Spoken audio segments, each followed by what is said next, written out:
Okay, so this stream is going to consist of a hammer tutorial, but since no one's here yet, let's just play some TUT. You know? It's pretty straightforward.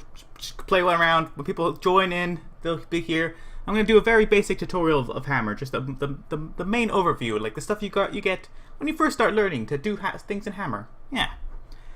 The reason being is because for no reason in particular. Also, the reason why it's a beginner stream of like a beginner tutorial on how to do hammer is because I'm streaming at a really low resolution, so it's too difficult to like learn well in terms of like all the little text that appears on screen and stuff when you open menus and things like that. Just forget about it. We're playing TF2 right now though. Go! Okay. Also, my volume settings are super off. I'm like dying of like loudness. Oh gosh. There we go. Perfect. Possibly. I don't know. There's no sound effect right now to indicate to me if this is a good amount of volume. But I guess whatever. You know, cross that bridge when we get there. Is this microphone good? Kind of off. Whatever. Sure. It don't matter. It doesn't matter. It's okay. Here we are. We'll play a quick round of something or other. Who knows what it'll be? But it'll be Team Fortress 2. Yeah, yeah, yeah, yeah, yeah, yeah, yeah, yeah, yeah, yeah. Oh, Team Fortress 2. You're so, fortressy. Oh, wow, that's quite stupid. Anyways, I have a thought process. That doesn't make sense. Fortressy? Whatever. And weird other sort of news in terms of Team Fortress 2. Team Fortress 2's birthday's coming up. It's 10th birthday. And so I'm doing this big, large project on Reddit. Emailing various streamers and content creators and YouTubers. And the idea is that they'll send me a sound clip of them saying, hey, this is blah from blah. Happy birthday, Team Fortress 2. Woo! And it's just like a compilation of that in a video. And so, look forward to that in the future, possibly. Depending on whenever... It'll probably be on October 10th it'll come out, because that's, you know, the birthday of Team Fortress 2. Yeah. It's a weird realization. Also, why is this taking so long? Hello? Our server's down? Is Steam down? What's going on here? Ping settings? I know my ping is... Oh, crap, it's really big. Oh, my God. I should really stream at lower settings slightly. Oh, screw it. Next time.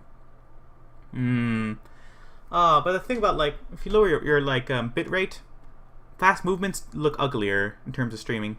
If I lower my resolution, it's also very bad. I'm, like, at the precipice of, like, it being really, like, a bottleneck.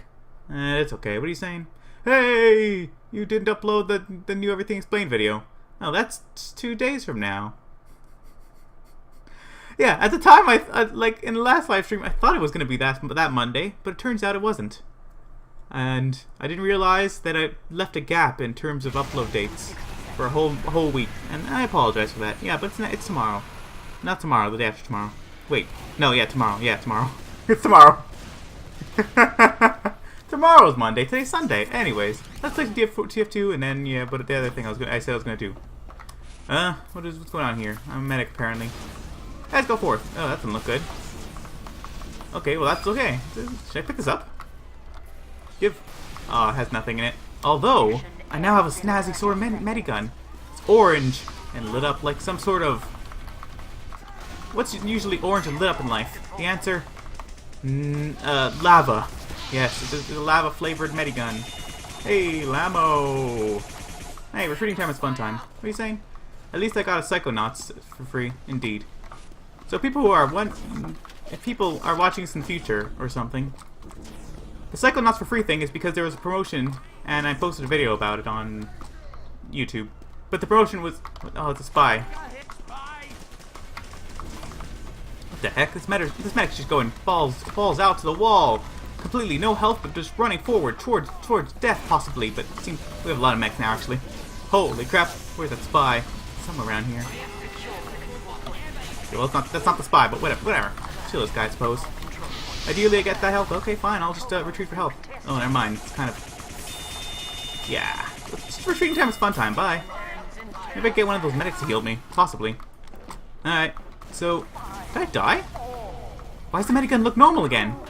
Remember I picked up the weird medigun? Woo! That's somewhat weird, man. Let's retreat. Retreating time is fun, dead. And now my fan on my computer starts to spin up. Interesting. 1 second. There we go. Sorry, I had to move that. I mean, to exclude the N in not. Psycho... Oh. Oh? Oh? Oh? I don't follow. Oh, life's fun. Anyways, here I am again, a medic. Moving forward in this map, also known as King Kong or Kong King. We'll go forth, do our thing, hopefully kill some people. Okay, you're not a spy, I'm moving fast, okay. Hey, success, victory, wow, excellent. Excellent, excellent, excellent. Now, a weird realization you may have, or may not, is these are not benches, these are just like spawn room things, but on the wall and also on the ground. So they appear as benches, but they're not. It's like an easy tactic to make benches in Team Fortress 2, I suppose. Yeah. So yeah, they're just like the little benches in spawn rooms, but they became benches with a backing on them by connecting the back to a wall. If that makes any sense. It's Psycho on. Yes, yes, yes, yes, yes, yes, yes, yes, yes, yes, yes, yes, yes, yes, yes. We all got your joke. We all got your joke. Well, except not really. How many mechs do we have? Why is my computer so loud? Calm down, computer.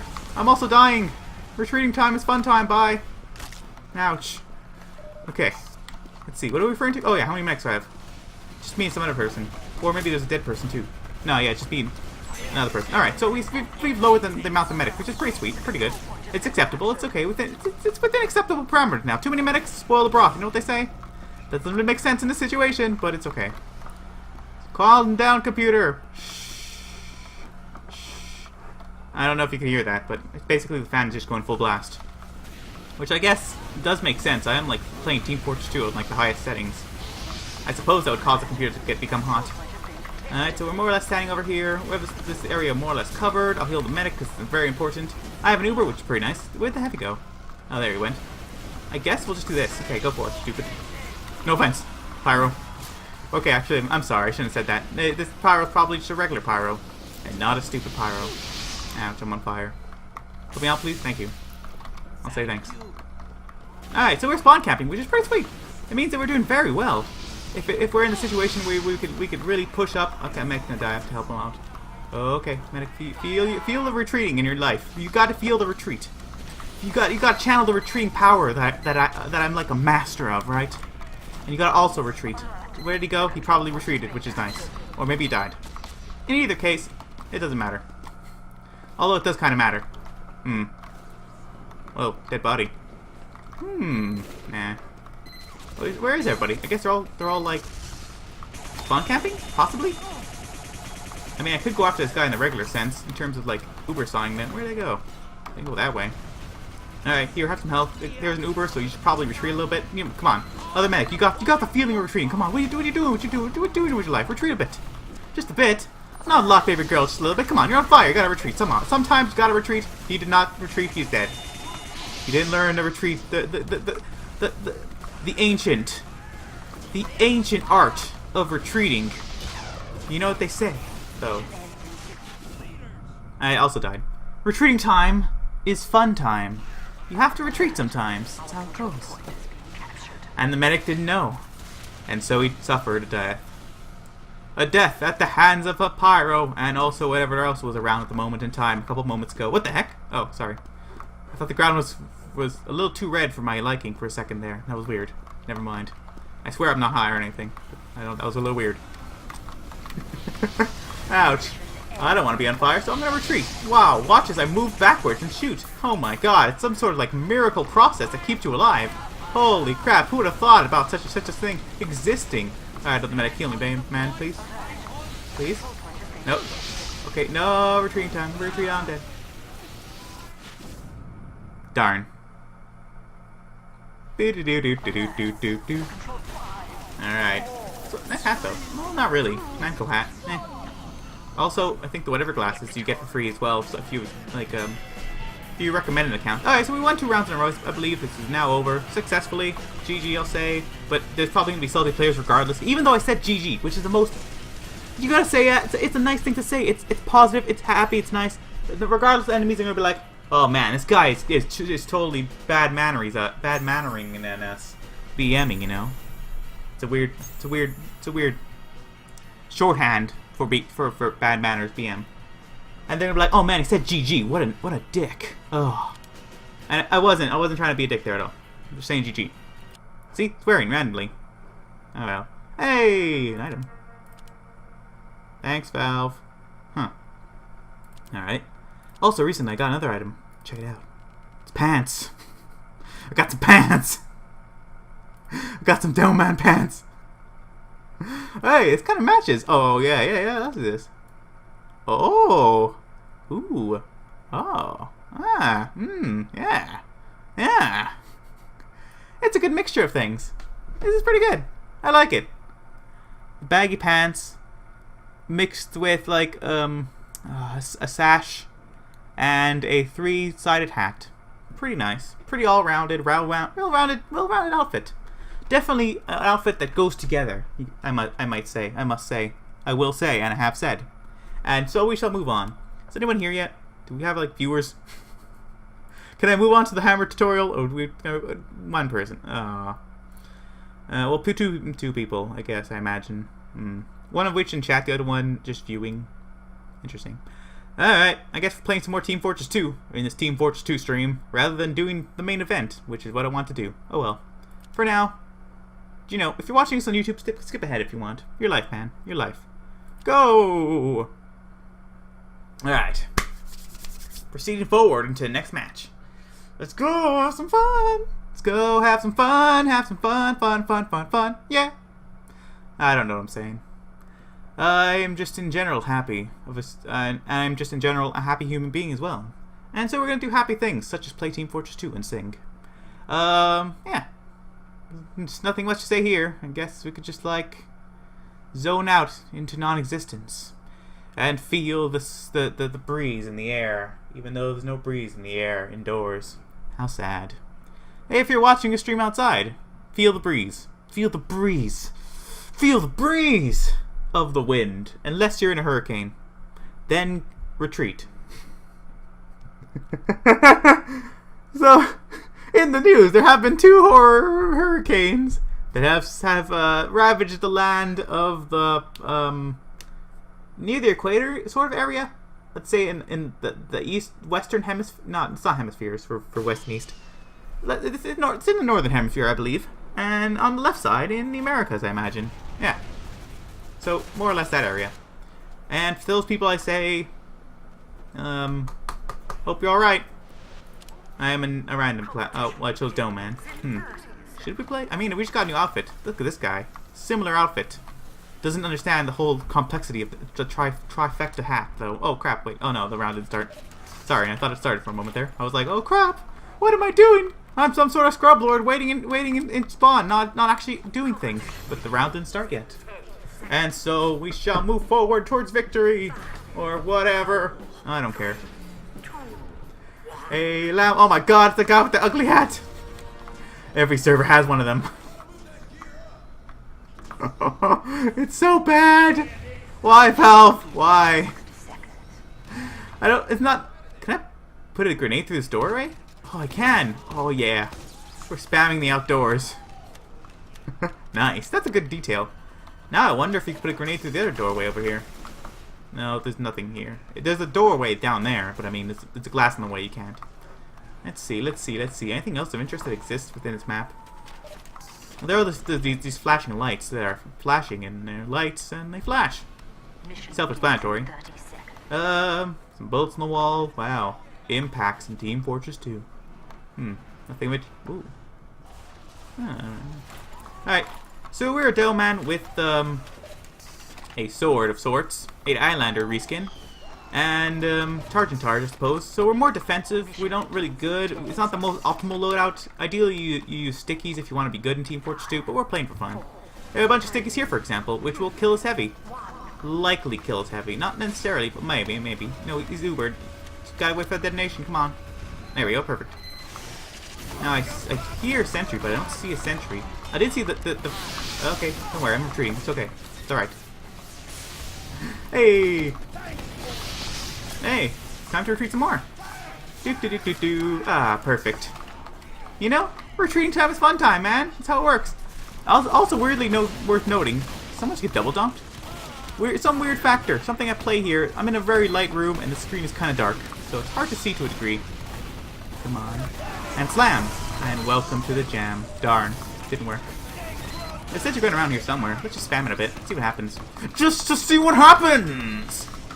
We're gonna spam, oh man! Just to see what happens. Spam, oh man, retreating time, yeah. Did I do anything? Did I destroy a sentry gun? I killed someone. Possibly. That is a dead ringer spy, but it's okay. It's ignorable. Okay, gotta get some more health. Gotta wait here a bit. Little bit of time, and spam. And now we retreat some more. Oh, this guy's here. I'll say thank you. Thank you, sir. Or madam. We'll spam a little more in here. A little corner spamming. Oh, it's all gone. Never mind. I killed the medic. Oh, that's a real target. Oh, my, got it. I got it. I got it. I got it. Be killed. I got it. Be killed. Jack be nimble. Jack be quick. Jack something, something, something, candlestick. I got it. Be killed. What a weird turn of phrase. Also sentence. Also sentence structure. Also phrase. What a weird everything. I don't know what I'm saying. It's weird. There we go. It's established. Weird. Spam a little bit over there, a little more. Why not? I don't see why not. I mean, I have a lot of ammo, so I can. And actually, retreating time is fun time. Bye. What's going on there? Oh. Wow. Weird realization. There's a lot of health pack in this. There's a lot of health in this one area. There's one. And there's one over here. Also, one over here. Jeez, this area's just full of health packs. Alright, so as we should do, we should spam in here, because this makes the most sense. They're coming from there. Ouch, I felt something. Was that a spy? Possibly. Just gotta, like, retreat a bit. Just gotta get to that point over here, and perfect. Now they've been blocked off. They can't push forward. I could use health, but instead we'll just do this. Okay. We'll just kill that for no reason in particular. And we'll push this, you know, more or less over here. Ideally we push it, but standing next to it's pretty good as well, since we get some health. At the moment in time when I said that, we couldn't push it, but now we can actually push it. What I mean, so the meaning there was that I would just be getting health from it and not be contributing towards movement at the time when I said that. Okay, you need health? Hello? Just do this cart right there. It gives you health. I guess he either does not know, or he just really wants a medic, or to like find a good moment to retreat. Like there could be spam coming through here indeed. So I don't know, it makes sense. It's feasible plays. I am being attacked here. No, it's alright. It's okay. More or less here. It's alright. More or less okay. I mean, the medic is almost doing nothing, but the down man is worth retreating for, and I didn't do it in time. And he's dead. Weird kill cam. Alright. Wait, is this the guy from before? Is he AFK? Is he AFK the entire time? Was he in the original spawn? Weird. No, I swear I saw him do something. Okay, now he's just AFK over here. Okay, sure. Let's... You're not a spy, are you? Okay, good. Like over there. You're not a spy, alright, good. Alright, so more or less we're pushing the cart. Slowly, but surely. Slow and steady wins the race, except for, you know, if you need speed to win a race. Like if it's actually a one-on-one sort of thing, or many-on-one, or team-based race. Any sort of race. Actually, let me just take back the entire statement. Fast and great wins the race. And we are a down man with no heads, so we're not actually fast or great. Actually, I'm pretty gimping myself by using Eyelander, because I'm not even getting heads. Oh well. This is a very degenerate and stupid loadout then, I suppose, in that case. I guess we're just sort of pushing towards victory. Ouch. The heck hit me? Ouch. Hitting me things. Retreating time is fun time. Bye. Now, if I was a health pack, I would be over here. Let's grab me. Ooh, you touch my la-la-la. My ding ding dong. Do do do do do do do do do do do do do do do do. Ouch. Do do do do do do do do do do. Ooh, you touch my ta-la-la. Ba-da-dum, my ding ding dong. Is that a sexual song? It seems like it is. Ouch, ouch, ouch, ouch. Oh god. I didn't see a sentry gun in the complete darkness that it is in. Okay. Fair enough. Sorry. Whoa! Would you like to join the other team for balance reasons? No. Okay, we're not using this anymore. Let's use something a little more reasonable. I like to call it a bottle pan. Bottle pan. I call it the bottle pan. It does bodily things, such as panning people. Wait, what? Na na na na na na na na na na na na na na na na. That's a sentry gun, baby. Through the magic of walking around, maybe we can hit the sentry gun. Although possibly not. I mean, this area has like no enemies, luckily. But I could probably hit him through here. Is the sentry gun in the corner still there? Yeah, it is. Excuse me, I was gonna say it's really difficult. Wait, how the hell did he get there? He sneaked up on me, or did he jump up somehow and hit me? Weird. Yeah, it's gonna be too difficult to shoot from here as down, man. Like, the arcing does not work. The ceiling is too low, so it's not a great situation for me. So ideally, we're taking a different course of action here. I mean, not ideally. I mean, we're just taking a different course of action. We'll head up over here. Possibly push the cart the old-fashioned way with muscles. Come on. Oh, come on. I'm not that bad at this game. Come on. Oh, come on. Oh, I picked it up. Alright. Ouch. Let's retreat some more. Bye.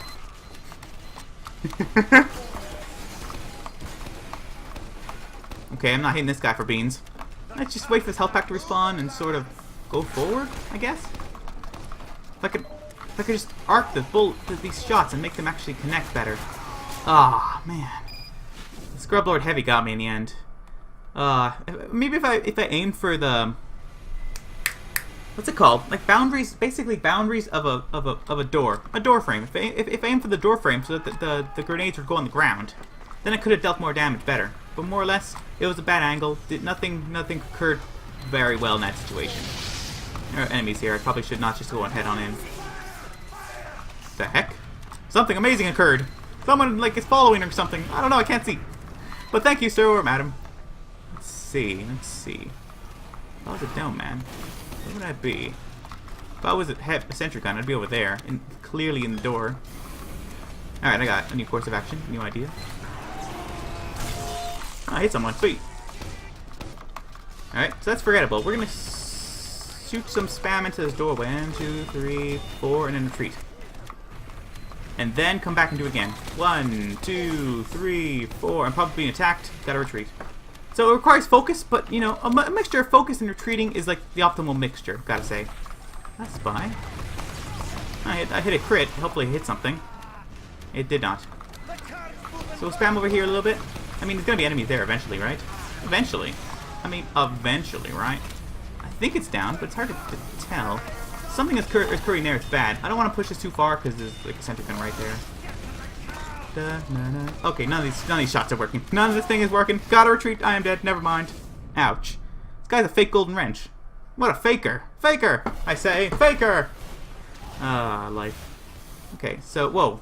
I'll take it. Thank you, sir. Or madam. Oh, this is pretty good. That's a pretty good place.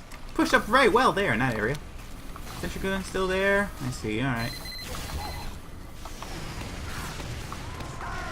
Ouch. Oh, okay. I was going to say something about retreating, but turns out I'm dead already. Ouch. Is there a sentry gun there, though? Yeah, we really got no angles on here to get to intercept this. If there's a medic around, that would be ideal, but I don't think there is really in this situation to like do such a thing. To affect the medic. There's no medics. There's nothing going on here. I wonder if this side though has. Maybe I could just climb up here somehow, slowly, using the magic of. Ouch! Freak you! Hey, sir, you exploded. Jeez, that was not very nice. Just randomly shooting me? Jeez, what kind of weirdo is that? What are you, spy? Oh, you are a spy. Okay, well, forget about it. Okay. Fine, I'll attack you slowly. Fine, I won't attack you at all. Jeez Louise, man. Never mind. Yeah, this can't be done alone. This is one of the unfortunate things that. Whoa, my score is huge. And ping. This is one of the unfortunate things that happens when you have two engineer buildings just like funneling everybody. As soon as they leave spawn, they're like, oh, I'll take teleporter. Then everyone is only on that angle, taking that weird bad angle to get to like killing these people, their team and stuff. Whereas they should be better. It'd be better if they focus in this area and do stuff over here.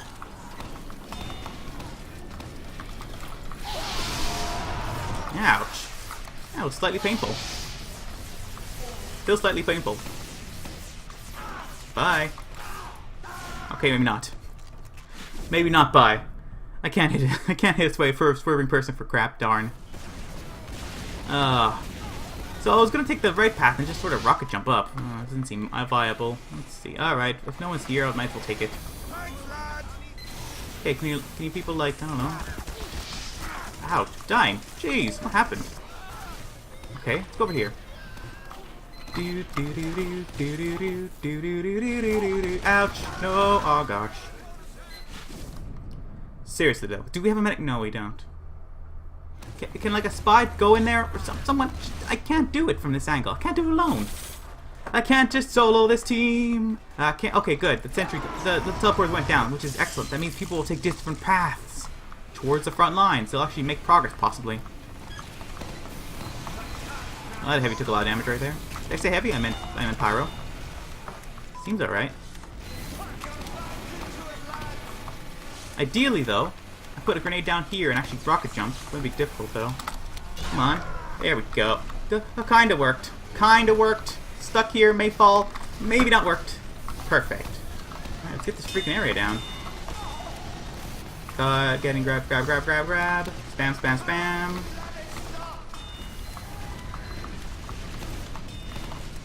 Perfect. Alright. Excellent. Sexually excellent. Amazingly excellent. Possibly too excellent, some might say. Some might say. Some might say. Ouch, oh god, there's a sentry over there too! What the heck? How did I not see that? Sonic! This guy's name is Sonic! Alright, okay, well, I mean, progress made. Successfully. Successfully made. Just turned out, it just required, teleports to go down. And for people to spread out and take alternate paths. Because people are like that. If they don't take alternate paths, if they... Hello? The heck? Ouch, ouch, ouch, ouch, ouch. Whoa, what happened? Is the sentry up there again? Do I have to take the same exact path? Do I have to jump up there? Oh, if I only had a freaking, what's it called, launcher. Just wait a moment and... Never mind. A sticky bomb launcher, that's the word I'm looking for. Oh, look, someone doing stuff. Wow. Okay. Hey, people go near the point. Come on, come on. Yes, yes, yes. I'll just do it. Screw it. We're pushing the cart. Ouch, that was a weirdly laggy. Slightly laggy. No, that's a red one. What the heck? Alright, I guess we're just sort of hanging out over here. For now. For now. Ouch, ouch, ouch, ouch, ouch, ouch, ouch. Retreating time, fun time. You're a spy. Get out of my face. Oh, he was like, oh wait, alright, I'm gonna have to kill blue people. Oh, I'm gonna just stab at this guy. But I had no health and I died. Okay. Oh my god. Oh, what the hell, a banner? Sure, that'll work. The heck? Weird. Alright, so alternative course of action. What's it? Seriously? On both sides? Alright, we'll try this strategy again. 2, 3, 4, and just sort of retreat a bit. No one sees me a little bit. It's okay if no one sees me. Alright. Okay. I mean, it went for one. I won for one in that situation, and I killed a medic. Medics' lives are worth more than regular lives because they have Uber and stuff. So they were set back to basically 20% or 0% of their Uber. So worth it, more or less. Oh, 10 seconds left. Oh, it's not going to work. Where'd he go? Oh. Ouch. Come on. Okay, at least he killed himself with that. Jeez. Okay, let's see. I can hide here. Perfect. Oh well. You win some, you lose some. Sentry guns are bad. Darn. I guess I could have switched to stickies and won that. Do I have to even do anything? Darn. Alright. Okay. For like defensive end, for defending, same loadout. I don't like changing loadouts in the middle of a game. Sometimes you click random and you go with the flow. You're doing it, and we're doing it. And weird realization, what's producing this bluish tint of color here? Is it like a reflection of the snow? That light there. Oh, the light is kind of blue. Okay, that makes sense. Because why is it like cyan colored over here? A little weird. A little weird. Snow's not cyan colored. Snow is nothing colored. It's white because it's whole water. I'm sorry. Alright, so win or lose this round, and then possibly by then there'll be a couple people watching this actual stream. At which point, I'll play mapping a bit, and I'll call the stream after that. So in like 4 hours from now, jeez. What a sad situation. Not really. Kind of joking, kind of not. Regardless. What's the best place to spam? Possibly this side, I imagine. Oh no, there's no one here though. Maybe a little bit. Oh yeah, let's spam a bit. Okay, note to self, I am on red team, kill blue people. Alright, good work. Alright, we'll hold over here. Yeah, there's a lot of people over there, so let's spam over here a bit. Ouch.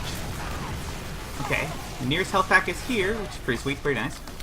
Spam over a little bit over there, you know, just how it goes, just how it goes. Ideally, I grab some health, because, you know, health is great. Spam a little more, you know, just a little bit. Not a lot of paper ghosts, a little bit. You know, just gotta spam a bit. You don't have to spam entirely, you don't have to kill everybody, you just gotta spam just a bit. If I have ammo, I should spam, that's how it works. Something should occur at any moment in time. As long as I have ammo, we're good to spam. And we are indeed good to spam, so we're spamming a little bit. Just gotta, like, you know, cover the cart, more or less. The cart, ideally, if it has a little layer of damage near it, that's just ideal. That is just perfect, because it just means they can't go close. And if they can't go close, they can't push the cart. And if they can't push the cart, they can't win. So yeah, we're doing basically the objective of the map. Just stop the cart pushing. Wow. It's almost as if it's just part of the game and you don't have to use your brain at all for this sort of situation. Wow, amazing. Okay, stand a little more here. Gotta retreat. So you may be noticing, maybe not, I don't know if anybody's watching actually. You may be noticing I wait until I have 4 grenades in order to start spamming again. The reason being is that's the most optimal way of doing it. If you wait for the entire span of time, you're good. Alright, spy there. He tried to backstab me, but there was a sentry gun and randomly headshotted. Sure. Yeah. So basically, if I were to shoot, just constantly shoot and reload, it's slower. You get damage out slower than if you were to wait for the entire 4 rounds. I mean, in most situations you wait for the entire 4 rounds, but not every situation. Indeed, not every situation. Sometimes... Hello? Weird. Sometimes you don't. Sometimes are wonderful. You're some kind of wonderful. So we're spamming a little bit over there. More or less we have this side covered. A little bit over there. Some more over there. Just sort of wait. Doesn't matter if it hits anything. It'll discourage people from walking certain situations, certain areas, which is nice. So it's worth it for that reason alone. Because if they can't make ground, then they're good. We're good. If they can't make ground, we succeed in succeeding, which is what the ideal thing is in this situation. Is that a red sentry gun? Heck, I'm not gonna air shot that guy. He's just gonna die by himself. Whoa. Let's just jump down. Health is good. Ammo's good. Things I get when I jump down towards a dispenser. Health and ammo. So, you know, good. A little more spam over there. Just sort of wait it out. There's a sentry gun over here, which is pretty sweet. So if I get these people to go further enough, if they're focusing on us over here, and they move further enough up front, like towards the cart, that sentry gun will definitely deal damage to them, which is ideal and great. Ruin the situation. Yeah, that's what's good about sentry guns. Even this one that's like discarded and no one's paying attention, that's a spy. Okay, fine, I can't walk fast enough. Jeez, freaking spy. Alright. So yeah, the sentry gun's discarded and not paid attention to. Hello? Thank you. Jeez. Oh no, the sentry gun's down. They found it. They stopped it. There wasn't enough cover fire for the sentry gun to live. Sentry guns are like the best when they're actually paid for, and intended.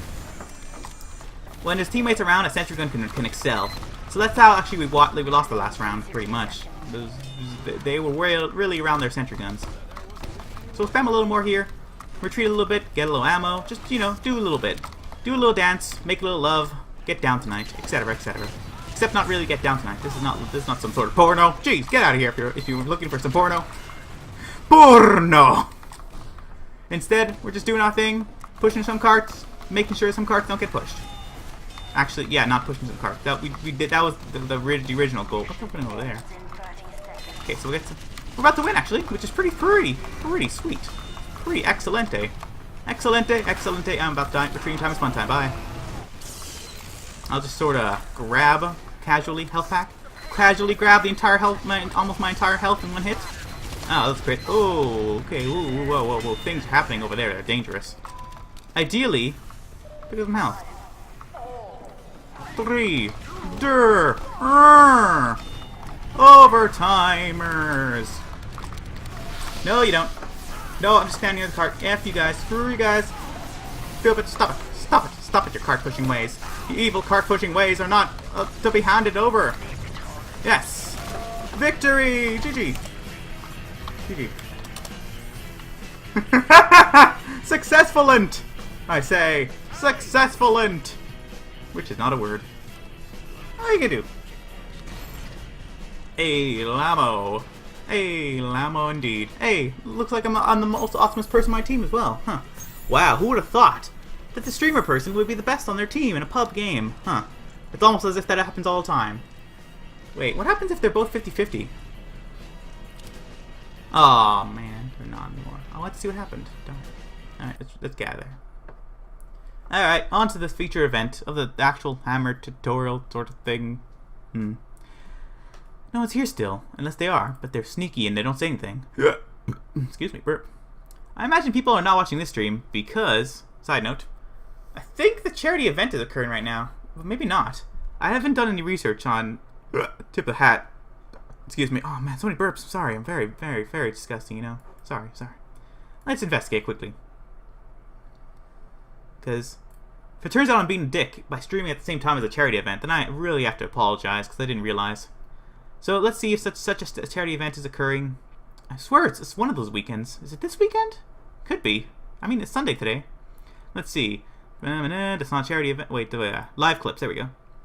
Doopa-doopa-doo. No.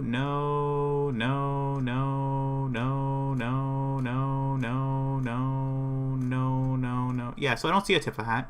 Must not be today then. Alright. Or maybe it occurred already, or it's going to occur soon. Regardless. Let's gather. Amazing! What happened? K-Y... I don't know how to pronounce your name. It's following. Oh, hello. Thank you. Alright, so let's just do the camera tutorial thing I was mentioning earlier. Alright. Here we are in the world of my desktop. Wait. No, wait a moment. Why did my hard drive start spinning up? A little weird. Alright, here we are. Wait, is there anything embarrassing or anything on my desktop? Not really. Nope. Alright, we're good. We're good. Here we are in the world of Dom's desktop, which has things on it, such as streaming programs. And here we are in Hammer, as seen on screen. But first, so what you do is you go to your friendly neighborhood Steam, open it up, you see it, you're like, oh, it's Steam, that's how it works. Okay, so let's say you're skipping ahead in the stream like you're watching on YouTube. This is the point where we start the Hammer tutorial thingy. So here you are in Steam, you're like, yeah, Steam, that's how it works, Steam's good. You go to library, instead of under library where it says installed or it normally says games, I just use the one installed because I don't want to see every single freaking game at all time. You gotta scroll through a giant list of games. Jeez. Go to tools. One of such tools is the editor for Hammer to make maps in Team Fortress 2. It is in here somewhere. Oh, there it is. Source SDK. So download that, double click it, launch it, and you'll be in no time in the green sort of box thing. At one point in time in Team Fortress 2, this is just some backstory. It's prevalent to this topic at hand that I'm going to be talking about now. It's important. Not that important, though, but important to a degree. Installed. So basically... Oh, it's right here. Cool. So basically, at one point in time, the Team Fortress 2, the Valve, decided, you know what? Instead of making Hammer, instead of making it like you go into Source SDK, we're just gonna include it into Team Fortress 2. So instead, the process to get into Hammer and stuff was changed for a small degree of time. It was like you go to betas, and then you would opt into Hammer. You would opt in, and then it would download, and then you would have just a standalone version of Hammer that didn't require Source SDK and stuff. It was really interesting and weird. Basically, I still have that copy. I never deleted it. There was no point. So I have a version of Steam a version of Hammer that doesn't require Steam.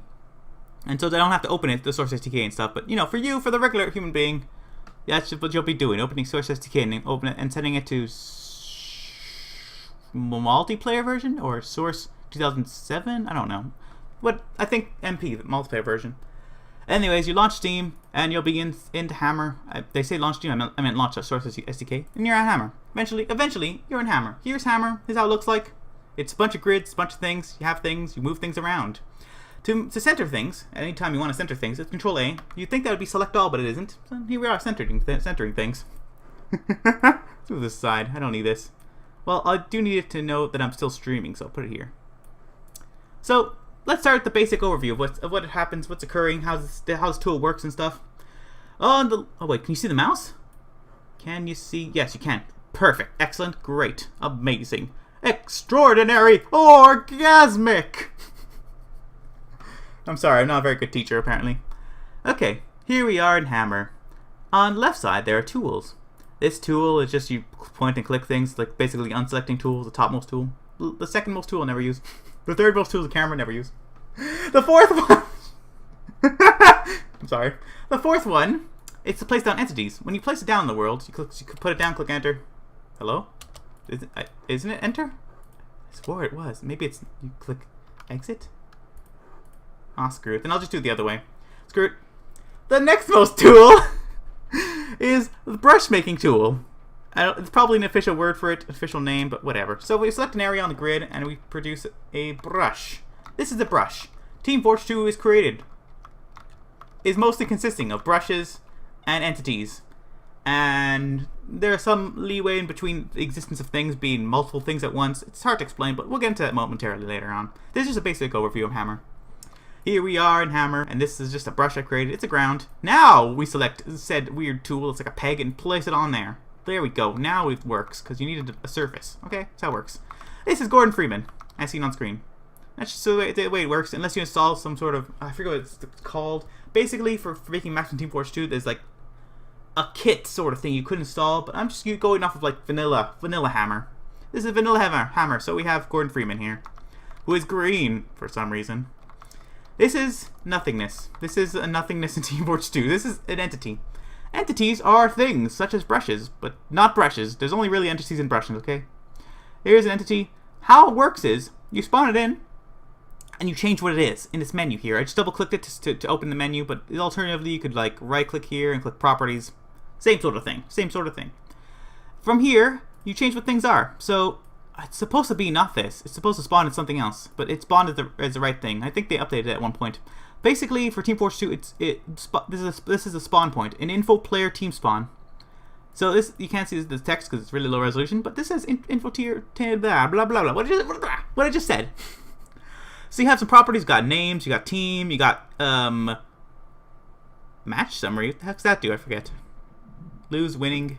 Determines whether a location is used for for match summary. Oh, I see. That's a weird sort of caveat. We'll go into that later. Probably not on this stream. Actually, I never use that thing. I like hardwire it. Hard to explain. Sorry. No. We'll ignore it for now. Start disabled. Yes or no. That's pretty straightforward. And occurs on a lot of different entities, as well as pitch. Pitches are just like literal pitches. So I click update. I click apply. Now you see the thing is turned. That's the pitch. The pitch, the yaw, and the roll. The XYZ coordinates. You know, not coordinates, but differences. So the highest possible value that you could use any value, I think, to a degree, but the highest possible, like the value you should possibly be using is between 0 and 259. You know, like 360 degrees, basically. Yeah, you could use negatives. You could use like 1,000 something. It'll just keep rolling it around. It'll be like a weird angle that you can't like play off of. Just, you know, for simplicity's sake, just use 360s and stuff. Jeez. Just go up to 360. Put it 90-degree angles. Who knows? Have fun. And we got this. Wait a minute. Yeah, that works. Okay. So anyways, spawn point facing that direction now. Forget about everything else here, for example, for now. We have some floor. We have some walls. We have no walls. We have some floor. In the grid situation, the grid is also something else hard to see. Consists, it's just a gigantic grid. Yeah, seen on screen. It just sort of exists. Ideally, when you're starting to make a map, you stick to the grid for the start. The reason being is textures go on way easier, and you don't have to finagle them. You don't have to weird them. You don't have to move them around right away. If you follow this simple step here, the simple step is the cyan line. It's hard to see, but it's the cyan line. Go right under it for the floor, then go up. Oh, by the way, I'm shift clicking and dragging to copy and paste things. Then make the room 256. So I'll explain in a moment why I use these angles and why I use these measurements. If you do this, let's go like, oh, this is the next tool. Next tool is the texture changing thing. From here, a lot of different properties can be changed about textures. One of which is the actual texture we're choosing. So yeah, let's choose texture. I'm gonna say wall. So the filter, I put wall for the name. It'll look for things with wall in their file name or whatever. Then for T word, I'll put TF for Team Fortress. So we'll only get Team Fortress walls. Because the way this works is, the way Team Fortress 2 works is, it has all textures from Half-Life 2. They did it like that. I don't know why they did it like that, but they did it like that. Anyways, so the only Team Fortress 2 textures what we're interested in here, because we're doing Team Fortress 2 stuff. Select one, whatever, cares, doesn't matter, I'm just demonstrating something. Here, we put it down. Look how perfect it is. Look how, since I followed this grid where I put it directly on the line of the like, let's say the equator, not the equator, the horizon line, it became perfectly aligned, perfectly perfect. So let's say if I were to move it up one, now it's off grid, we'll say. I'll make it bigger. Now, you see the bottom of the texture sort of cuts off there and stuff. So this is just a general rule of thumb how you should start a map when you're using these measurements of a room being 256 things high. But let's say you want to make a second floor or something. Then you just take the ground and shove it up, but not past the number here. Not past the top of this area here. Forget about like the clipping and stuff we're just demonstrating here. Basically, so it looks like it's just a room. Just, you know, it's just room. Makes sense. If you were to have a second floor, it would also continue on with like where the textures are aligned. Later on, you know, you could finagle, but it's easier to just start like this. This is just a starting position of making maps. Alright, does that make any sense? Hopefully not. Wait, actually, hopefully so.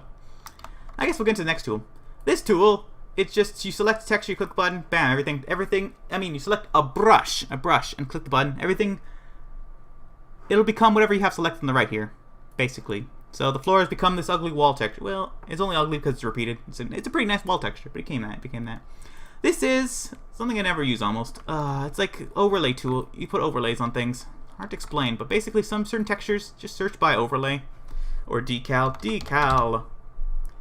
And there you go. So here you put it in there, bam. Done. This is sucky. It's garbagey. It's pretty bad. It's like, this creates an entity. The entity doesn't have a lot of properties to it. You can't really move this around, do this much. So this is why I don't ever use the overlay tool. Instead, I suggest using the decal tool, which is the next one. The decal tool, same sort of thing. You put down texture. Oh, this is all black. 1 second as I fix that. There we go. Whoa, that's not what I meant to do. Textured. Okay. Oh, I should probably explain that as well.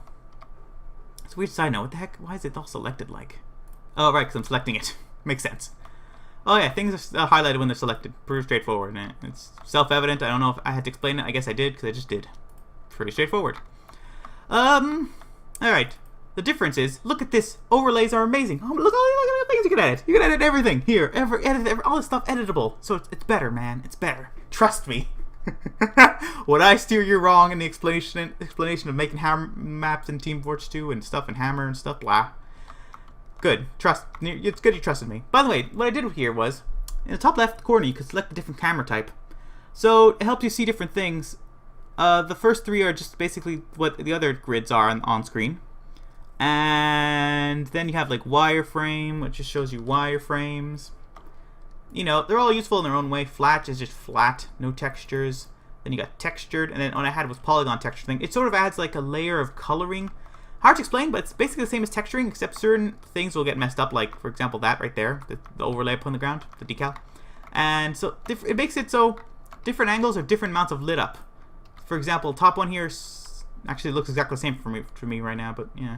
It's slightly better than having no light at all, which is what texture has. No light at all, so you can't really see depth as much as easily, but forget about it for now, I guess. Then you have the other camera things, 3D blah, 3D blah. One of these crashes Hammer for me. Oh yeah, it's a weird side note. As a weird side note, Hammer is like a really broken chair.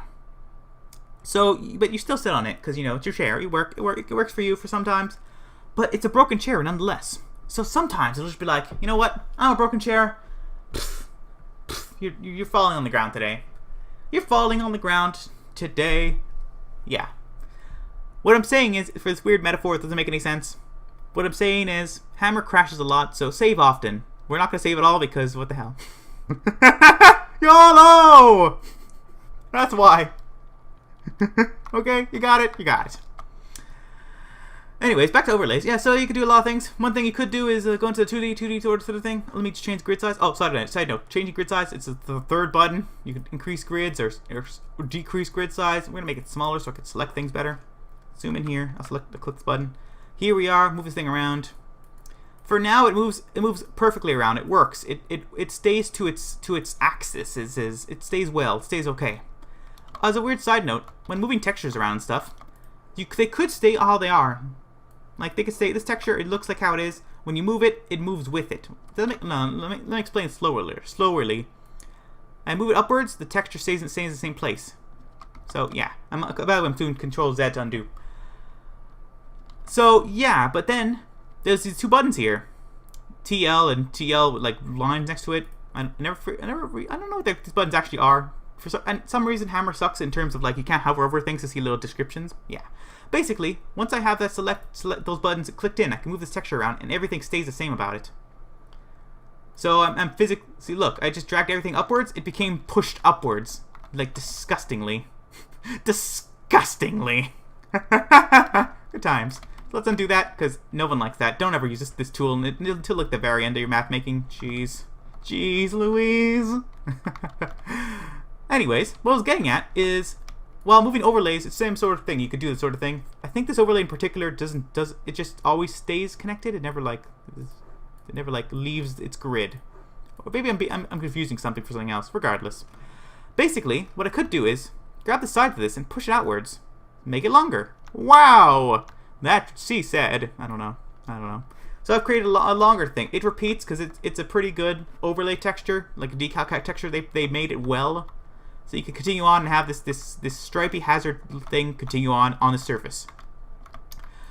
In certain situations, you could this is too advanced. I can't really explain it. You could select the thing items, and you click brush. You click a brush, and you click shift and click another brush, and you can select multiple brushes so that the overlay follows.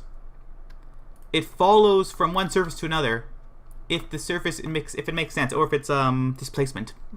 But I can't really explain now. Just ask in a comment or something. I don't know, man.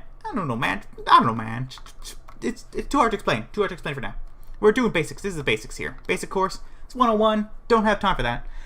Anyways, next tool is the carving tool. Let's say they don't have names. Okay, I don't know the names, but they're tools. So let's just copy paste it over by shift moving it. So, and also let's make it a better texture, something less, pukish. Let's sorry, that was poopish now.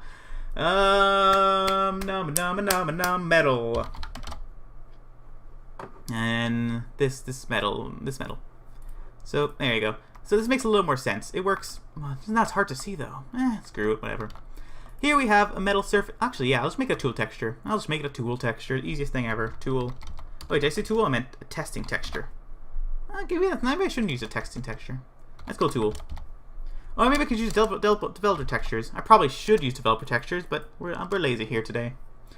Alright, let's just use it no draw. I'll explain no draw later on, as well as the other tools, textures, because they're important as well. So here we are. I should probably decrease the grid size a little bit. Here we are. There's a mass of ground that has no draw texture on it. Just ignore what no draw means for now.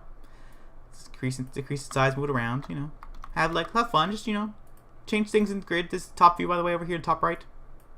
Now everything is aligned more right now. Perfect. Now we're using a new tool. This tool, you go from the side, like the bottom here.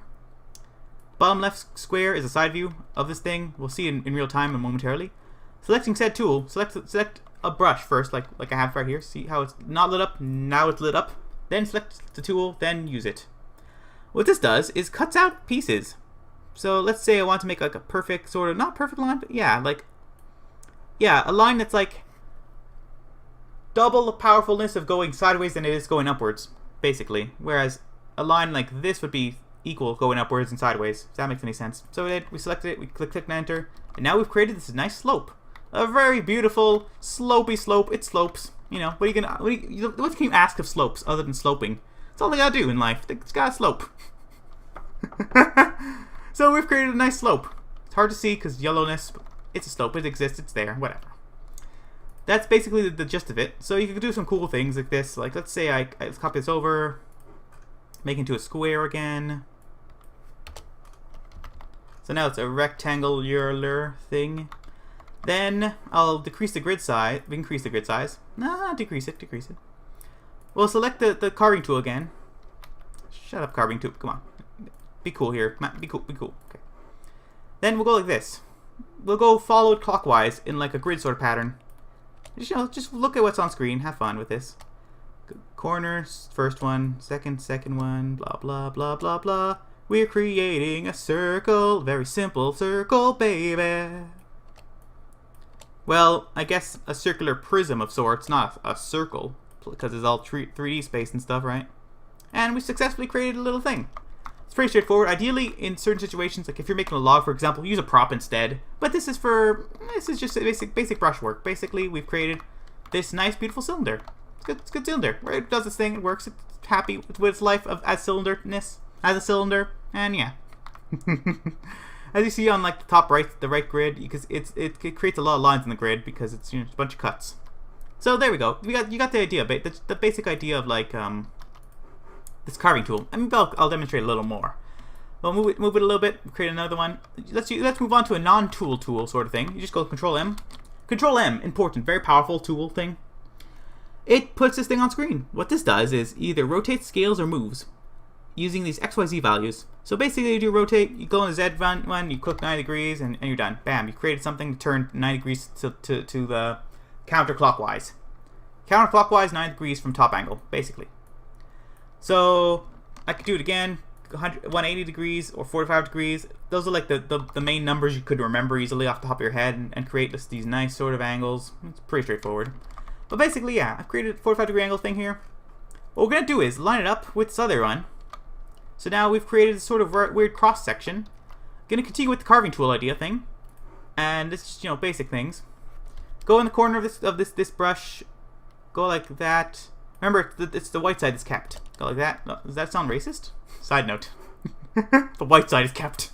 Because when it's selected, there's red and white. So yeah, So now we've carved those two things out. It's hard to see from this angle, but from this angle, it's nice to see. It's possible to see. I've created two things. I've cut them out, move them apart. You'll see that it's just like a circle sideways cut, and now these two things align. See, you get it, you're getting it, man, you're getting it. No one here to hear me anyways. But people on YouTube will see this at least, so, meh. There we go. This is how it... There we go. So... let's see, what else can I explain? Oh, the final tool, I suppose. Alright. So let's say you've made a nice platform. Let's use a different tool texture or something. Something seeable easily. No, these are tools. Let's go for a test texture. Just make a giant green thing. That doesn't help. Why did I choose something also untextured like? I'm stupid, man. Alright. Freaking wall. There you go. Go show me a wall. Perfect wall. Right here. Perfect. Except not really. It has a down bottom to it. This wall's perfect. There we go. Yes. Oh, it's a weird side note. Yes. Textures will... sorry, just ignore that. Textures will have two or three or four versions of them. Basically, is there a way to zoom in? It's a button around here somewhere. Replace, mark. No, I swear to God there was a way to like zoom this in. Control? Oh, weird. Oh no, here it is. Size. Perfect. Super perfect. Jeez, I could get any more perfect than this. So, you have certain textures. This will be the bottom one. You could tell because the very bottom of it has like a sort of dirt. This will be the top one because it has like this sort of dirt on top. And then this top left one here will be just a regular one because it has nothing noteworthy about it. It doesn't have trimming on the bottom, doesn't have trimming on the left, top or bottom or right, anything. This will be the middle texture. So I could demonstrate. It's just kind of too straightforward, but fine. We'll demonstrate this easily, quickly, and fast, and in a hurry, and awesomely. 1, 2, 3, all 256 in size. So I've created 3 cylinder things, not cylinders, cubes, whatever, rectangular prisms. Now we're selecting said textures. This one was top, so you put it on top. This one was center, you put it in center, and this one was the bottom, so you put it in the bottom. Perfect. See? Looks. You see you have a little trim on the bottom, and the top one has a little trim on it as well. The sort of dirt. Does that make sense? That's good? Okay, we're done. Good. Now, what I was going to do is talk about the middle thing. The final tool on the left side here. The unnamed tool, I have no idea what it's called. So I'm not possibly the best tutorial person in this situation, but yeah. When you select a brush and you use the tool, it'll create these dots. You could like manually click on them in 3D space, but it's easier just to click on 2D space like this, just select. It moves around them. So you click, you move around. And click enter. Well, you click exit then. You click something. I don't know what that. Click off the tool, and it produces your change you made. This one, kind of weird. I'm not going to keep that. Control Z, undo. Yeah. So let's say you're making a nice sort of platform. You're making a platform. We don't need this part. We'll take it away. Control whatever. Control M. Move it 9 degrees. Control M. Move it 108 degrees because I messed up. I should do negative 90. So yeah, you've created these two sides to this sort of thing, and you're like, you know what? I want to create a side in the middle here. I want to put like an arrow here so that, you know, so that it'll slope downwards over here in this area. That makes sense. How would you go about doing that? You could only really slice things on a grid, right? Where the hell am I? Where am I? Where am I? There I am. Okay. With this tool, you can only slice things on the grid. So you go here, like, oh, let me just slice this. Doop-a-doop-a-doop-a-doop-a-doop-a-doop-a-doop. Yeah, okay. Freaking, okay, that doesn't help my point. Okay, it makes a nice corner. It works as a corner maker, but you don't want corners. You want it to be, you want this point over here to connect to this point over here. And that's where we come in with the whatever tool, the unnamed tool, the final tool. You take it, you take your things, you move them around. Bam, and click off, perfect. And now we've created a slopey slope of Slopetown. A perfect sideways slope that fits between those two sides. I probably did it a little stupidly because it has a line in the middle of it, but forget about that. It's ignorable. We can forget about that. Forget about it. But yeah, that's the general general reason behind using that tool. Another sort of purpose of that tool, but it's going super advanced. Oh man, it's super advanced now. Okay. I'll try to demonstrate as quickly as possible. Is to line up a couple things in terms of making displacement. I guess we might as well go into displacement here. Alright. Let's take a brush. Any brush. Pick a brush. Any brush. It'll help you on your way. Select all. Click select all keys to like move everything. Alright. I don't need to be sloped, so let's just destroy the slopiness. Oh yeah! You gotta get swifty. By the way, to move the camera around, it's either WASD plus arrow keys to turn, or what I do is click Z. You just pivot. And then you WASD and pivot around with a camera. Pretty straightforward. Probably should explain that earlier. Oh well. Life goes on. Life. Okay. Let's just demonstrate displacement. So what I like to do is, even though I don't think it's necessarily 100% necessary. I don't think it's necessarily 100% necessary. Wow, what weird sentence structure. By the way, side note, you click this button, only use textures. So that only used textures. This makes it so only used textures appear. So you just take it. I'm just gonna select the entire thing, plummet it on there, and we're good. We made whatever. We made it invisible. Oh, by the way, that's what no draw does. It makes things invisible. But we'll get into that later. I'll explain tools later. Tool textures, that is to say. So, anyways, here we are in the world of mapping in Team Fortress 2, and we're just gonna select a blending texture. So just search out for the word blending, unclick the use textures thing.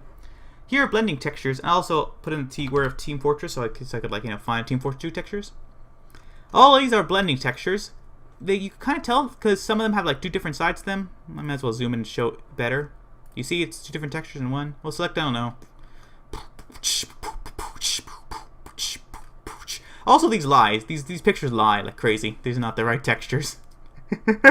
Trust me, it'll make sense later on, maybe. If we find a texture that doesn't make sense, you'll see. So anyways, I clicked it. Oh, by the way, yeah. I want to apply textures to only one side of this brush. So what I do is, here, click this button, there's lift, there's select, there's lift and apply, there's lift plus, there's also apply plus all values. So I'll lift it up, and then we see we have this things. Oh my god, someone's talking. What the heck? Who's that? Oh my god, be right back.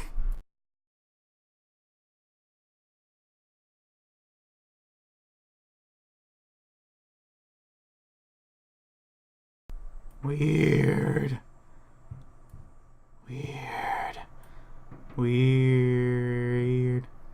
That was weird, man.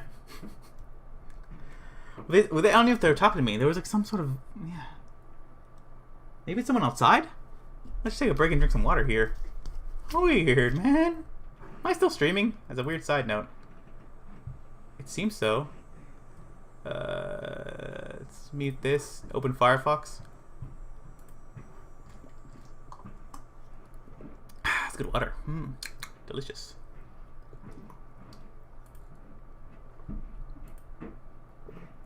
Good times. Good stuff. Yeah, I'm live. Okay, good. Just wondering, you know, sometimes the internet goes down. Beats me. Alright, so if the person approaches again or something, or if like another voice occurs, there might be more downtime in the future. But forget about that for now. Anyways, back to... What's that? Oh, crap. Knock at the door. Okay, I'll be right back.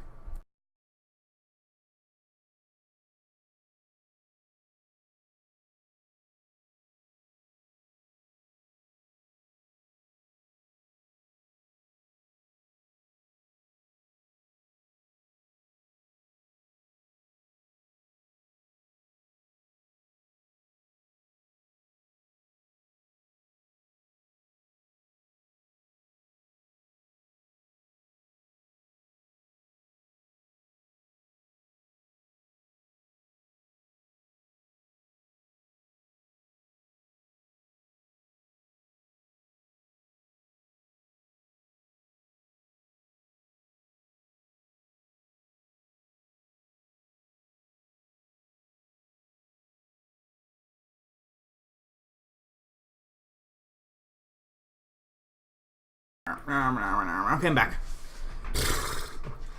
Note to self, don't need headphones. Alright, so you may hear background noises, just people talking in other rooms. Alright. What the hell are we doing? Alright, so maybe I should end the stream off. Now it's gonna be annoying and talking to people, distracting. I apologize for the, like, you know, the lowness and quality that exists in this stream. It happens. So we'll just quickly run over this, and I guess I'll end off there, and then maybe continue in a future live stream some more explaining of how things work in Hammer.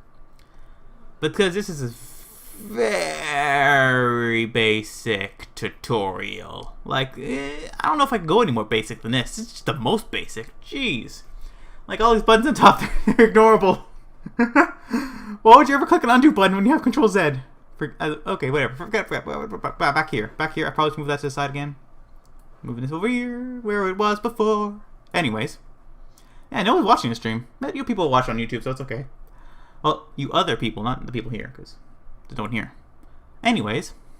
Sorry, I'm thinking. Yes, so we have selected the texture selected. There are certain ways to select textures and stuff. So we have these properties, X, Y, Z, and stuff. I'll go into that further in a moment, like later on. But for now, the only thing you really have to worry about is this selecting dialog. Selecting things is just this one. You select things, you get the properties of it. Then you have this one, applying things, where you apply said properties of it. So now I put the sideness on the side there. I'll just undo that. I don't want that. But there's also this value here. Apply textures plus values. This will apply all the values of whatever you have selected to a new texture. So okay, let's try it. Okay, I thought the hammer crashed for a second there. Let's try it out. Let's give an example. First, I'll take the top texture. And I'll screw it up. I'll make it one by one. Hello? 1 by 1. This texture size basically defaults 0.25. 1 will make it way huger. So we'll now add the value and select it here. Now it became huger. See? As seen on screen. Huger. So yeah. So I have this. I'll select it. It's now everything selected. Now I'll apply only texture, and it'll see. I'll put it here. This new texture. On the side, it retains its old grid size. Hello, someone's here, hello.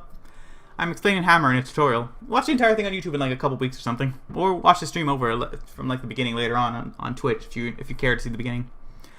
So, it'll apply the texture, but it won't keep the properties of it becoming big. So instead, I'll go here, I'll click this, I'll click add texture and value. Then click there, and it'll also get the value of it being huge. Alright, so now that that's covered, I'll go into displacement.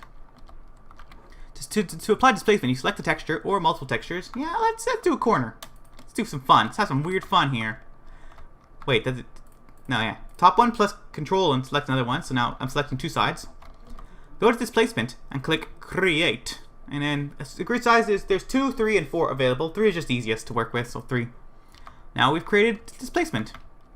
Displacement is bumpy ground. Remember that displacement must always be world brushes. I'll explain that momentarily.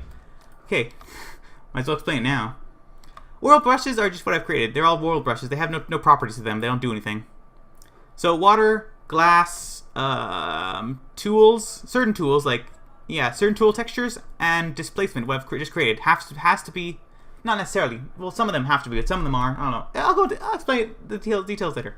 For example, glass doesn't have to be, but certain tool textures and just definitely displacement has to be a world brush.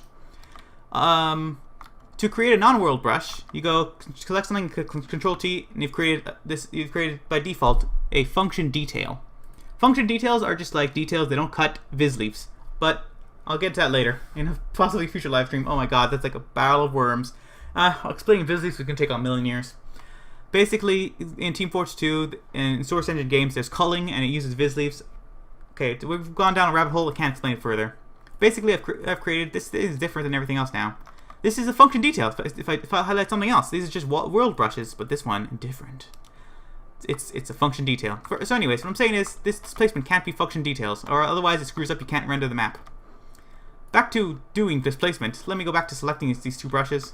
Actually, let's see. We'll select another blending texture, I guess this one, and place it on this side. So now we have two different textures here.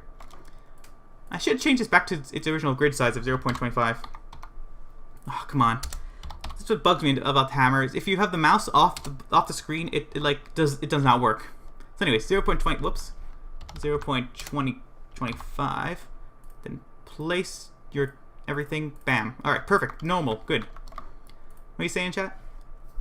Are you doing a surf? No, we're just doing basic tutorial of how to make maps. I'm the only one watching, lol. Feels bad. You deserve more. It's okay. Don't worry. People watching on this will go on YouTube, and there people will watch there. It's okay.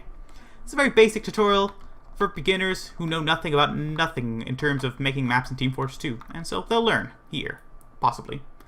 So let's select the textures once again with Control whatever. I could group them. Oh yeah. Oh man, I have to explain grouping. That's gonna take later. Later. So we have these textures selected. This is displacement, like I said. Right now, completely flat. It's just nothingness on the other ends. You don't see through them. They've lost their other sides. They're just displacement. Now, let me explain what displacement is. Displacement is bumpy ground. Bumpy ground in Team Fortress 2 is displacement. Okay? There's two things interchangeable. Let me demonstrate by adding noise. So here's a bunch of different buttons. I'm adding noise now. Clicking the noise button, I'll add 16. Here in the noise little menu, you can select the minimum and maximum. So you could put -6 and max 16. Create it. Oh, that's way too much. Holy crap. Undo. Noise 7. Go. Alright, so now it's a little bit bumpy. As seen, hard to see. You gotta really go on the horizon line of it, but it's bumpy. It's bumpy texture. Fine, I'll add more noise. Let's demonstrate better. There you go. A little more bumpy. Now, you notice that these two seams are unseamed. They're unattached. To fix this, you just click SEW. It's the next them again. There are other certain things you can do. The subdivide button is weird, and you only really use it when you 100% sure you want to use it. Subdivide. So it makes it so like when there are two different surfaces and stuff, it sort of like approximates how it would bend together in a really smooth way. Here it didn't really work well because we're using weird corners. But basically, I guess you can make a waterfall like this. This is just we're done. We done made some sort of waterfall without the water. Wow. Let's undo that. We don't need that for now. Displacement can be moved manually as well. Oh, ignore that. So paint geometry. This is weird and complex and stupid. Okay. You have the normal face, you have the y-axis, the z-axis, all these axes. We're going to do normal face at first. You lift and you push down. So you click the button, goes up. We've created a bump in this bumpy texture. Pretty straightforward, right? You right click and it pushes it the opposite direction.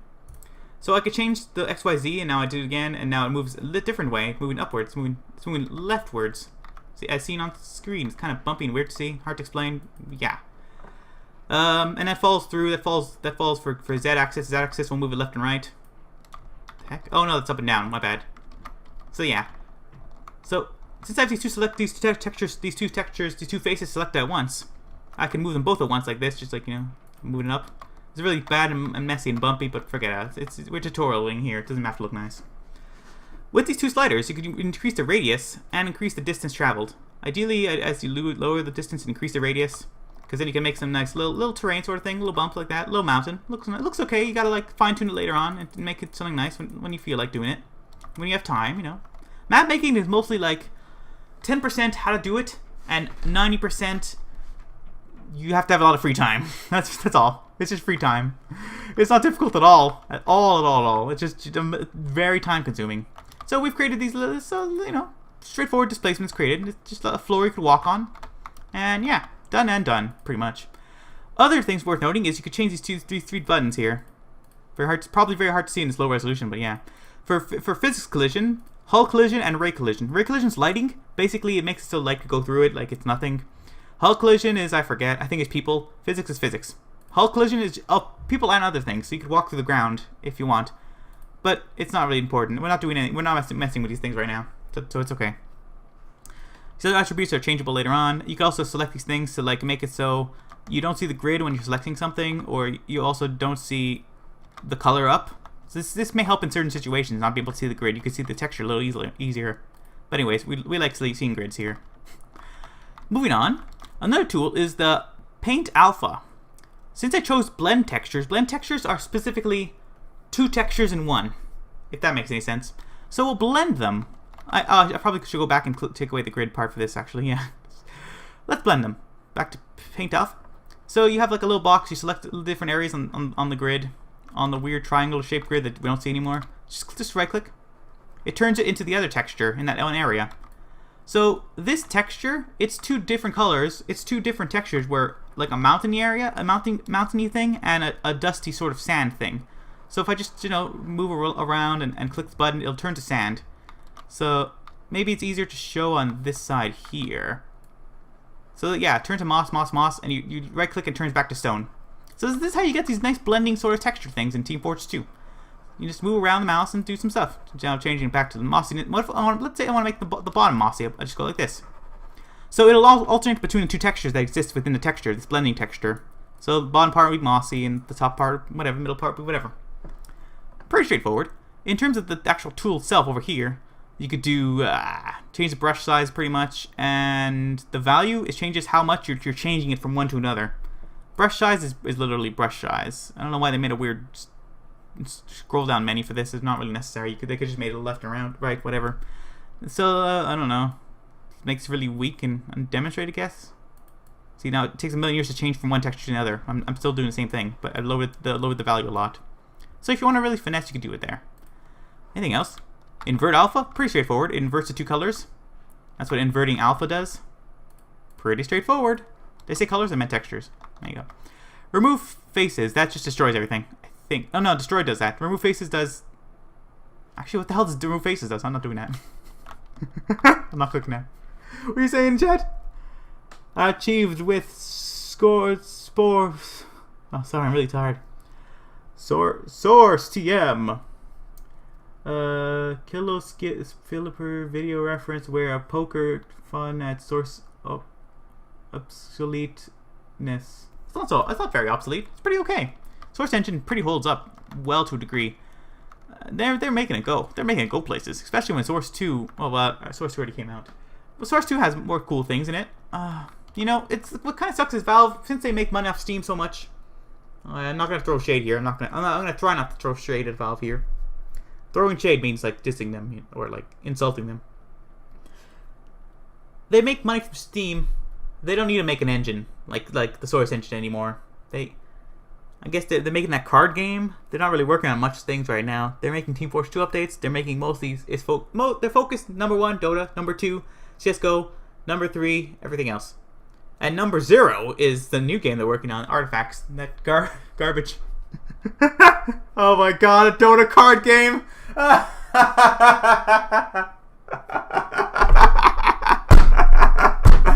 Dota card game. Sorry, it's really funny because it's so stupid. Invert alpha. So that's displacement more or less. Done and explained. Great. Perfect. Awesome. Orgasmic. Great. Skew again, I guess. So now, yeah, that's displacement. going back to the whole texture thing, I guess I could explain the other values here. So, let's select this texture here. Well, edit texture shift. Texture shift does what you think it does. Hard to see, but look, the texture's shifting. Wow! It's going left and right. Usually, the values used most often is like 16, 32, 256, 512, 124. You know, you use the square. Yeah, those are like the main values for this sort of thing. It's hard to explain why, but basically, actually, it's easy to explain why. Normally, things are like only those values. So let me make a copy of this. Shift, moving it. I'll decrease its size to make it about the size of a step, and we'll see that the size of a step is 16 perfectly. Actually, technically you can make the size of a step bigger and stuff, but forget about that for now. Forget I say a lot of things, okay, please? This is a step. It's like the standardized step height is 16. So let's say you're using a texture like a trim. I'm just going to write the words trim. I misspelled the words trim. Trim. Hello? There we go. So you got these nice trimmings. Go select this one and place the texture inside. Wow. So it more or less works. Actually, I think it should be bigger. Bad example. Okay, let me try metal. Metal. Let's also increase this. Also, I want Team Fortress 2 textures only, so we'll go into the filter area, click TF2 only. TF only. So this is a nice metal texture. It works. Place on there. Oh no! It's going upwards. How do we fix that? The answer. Let me make it big because you know, easy to see. The answer to fix that. Also, quiet down, computer. Really loud. Just making a fine sound. What are you saying? It's time to school slam jam. Indeed, everyone's circulation. Air effed. What? I don't follow the conversation at all. Anyways, here we are in this texture. Let's rotate it. To rotate it, it's just rotation right here. Just pretty straightforward. Change the value from 0 to 90 and click here to say apply value and also apply texture and value. Put it there. Bam. Sideways texture. Perfect. Absolutely amazing. Note how it like fits perfectly within, like how I said, this 16 thing. It's perfect. Yeah, it's perfect for how this height is. It's 16 height. So what I was gonna say? Oh yeah, rotating textures. So select the texture and here the texture shift thing works for here. So we're shifting it. Let's say we move it by 32. So now it's in the perfect area between that. It's now inverted completely. So like I was saying, the values 8, 32, 6, 64, 128, 512, etc. like that. They're just used always when it comes to texture shifting and stuff. So and the other value will change in the other direction. I'll move it as well along here. Ideally, I'll just put 0 and 0 because we don't need no changes. We don't need no education. Okay. The last thing to note about... Oh, I guess I can note the other things. Whatever. Forget about it, though. Light map. I'll explain that right now. Light map. So, let's select this ground texture and change this light map. Default 16, change to, let's say, 4. And then, actually, apply it. Apply it. It looks exactly the same. The reason being is because you can't see this change. You can only see it when things are selected. So 16, 4, 16, 4.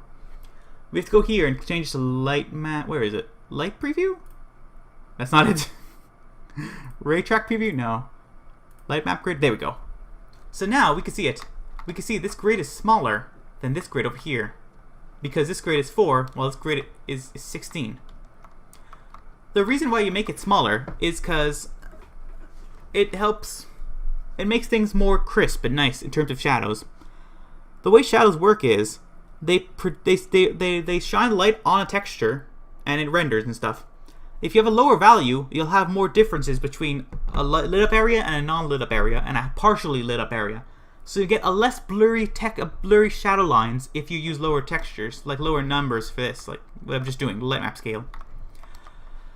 The problem with this is it creates gigantic files.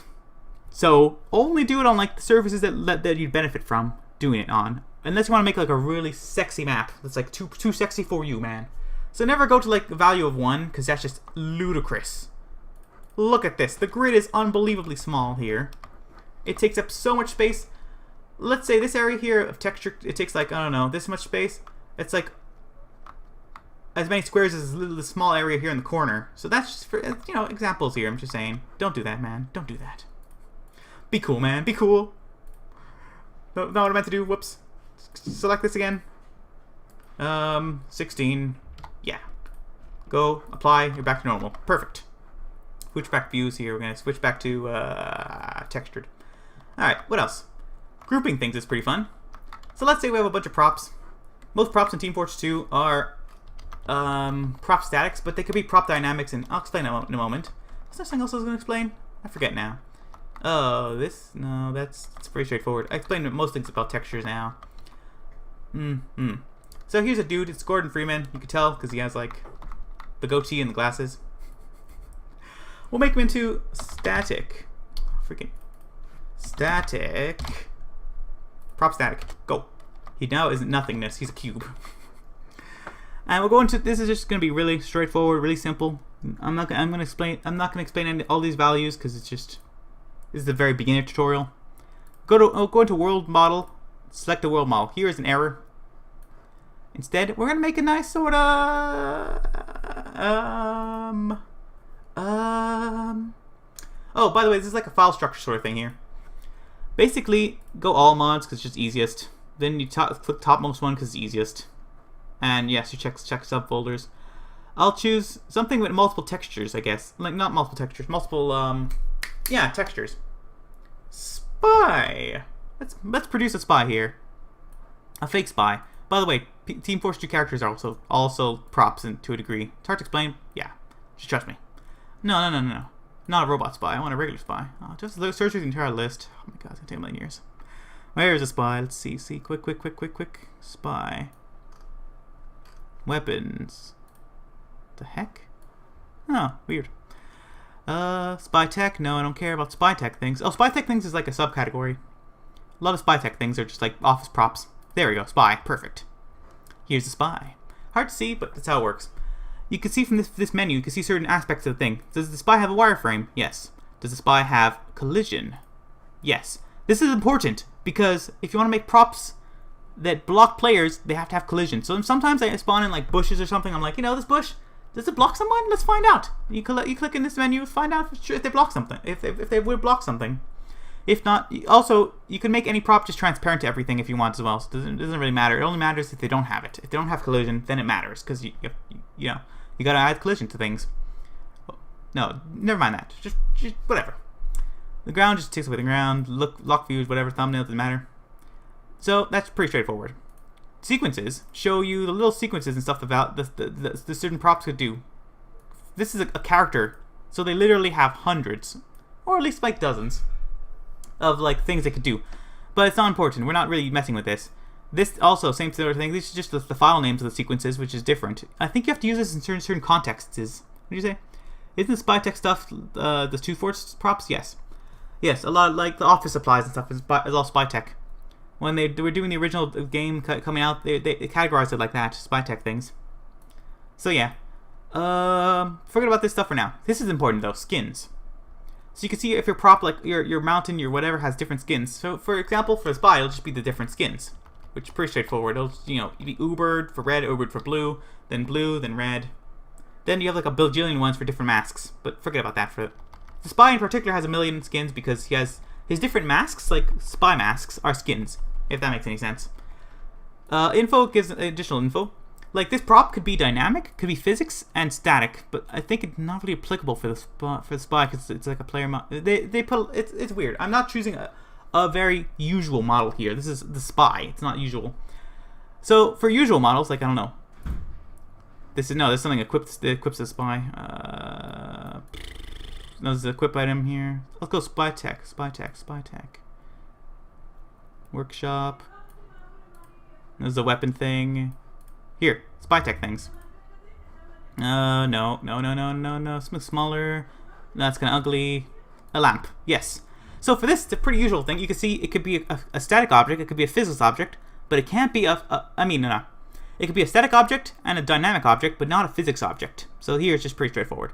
Of course, you can't imagine a lamp just flying around as you shoot it or something. That doesn't make sense as a physics object. Certain TF2 does not have a lot of physics objects, unlike like Half-Life 2, which has a million. like beer bottles and stuff could be physics objects, and like the little pylons, the orange pylons, you know, for like traffic cones, they're also physics props. But we're not working with that now. Then screen cap is just, I never use that. It's not important.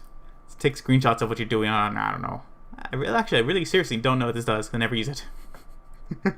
Well. So, I want to select something with different. Oh, that's right. I want to select something with different skins. Here, this has 2 skins. So I'm selecting it, put it down. Perfect. Good. In the menus, you could change the skin. So here it's 1. The default's 0. So now we changed it and it's now red. Perfect. Just copy it up, paste it down. You could do like how I did with brushes, and you shift move it. You created 2 of those. Select 2 things at once. Shift move them. You create 4 of those. Pretty straightforward. It's how you'd imagine things would work, right? Select everything. Bam. Let's move it over. Oh, we have a double of everything. Oh my god, we're so messy. Huh? See? It's exactly how you'd imagine, if you'd imagine that. Whoops. Click to save. Sorry. It's more like what's the word I'm looking for? Habit. Force of habit save. We have not saved it all here, but I don't care because it's garbage here, right? We've done nothing. We've created garbage in this tutorial. It's not worth saving, but I did it as like a reflex there for a second. What are we doing here? Oh yeah, what I was gonna explain, I forget. The textures. Oh yeah, I guess the various values here could be explained. Maybe we'll go into that later. Perhaps I'll explain grouping things, or the top right menu here. So there are 3 things in the world: brushes, entities, like this, and displacement. Pretty much. So, okay, it's gonna be really advanced. Oh no, that's right. I can explain whatever textures. The tool textures. All right. So let's move this over again. I keep copy and pasting this thing because I don't want to make a new thing. You know, I'm lazy. It's how it works. We'll just cut it down to size, make it good again. Blah. It's now a rectangle, which is perfect, more or less. Place it down on here. I could align to the grid, I suppose. When you copy paste things, they sometimes don't align to grids, so you gotta make sure they're aligned to grids. If things are not aligned, it just makes things messy. It's not good. As a weird rule of thumb, everything must be in your map and world holes. That's something to explain later, though. Well, for now, though, let's explain whatchamacallits. The word escape. Tools, tool textures. All right, easiest thing to do. Write the word tool, and then I have to deselect the Team Fortress thing. So these things are not tool textures, there's something with the word tool in them. Area portal is the tool texture.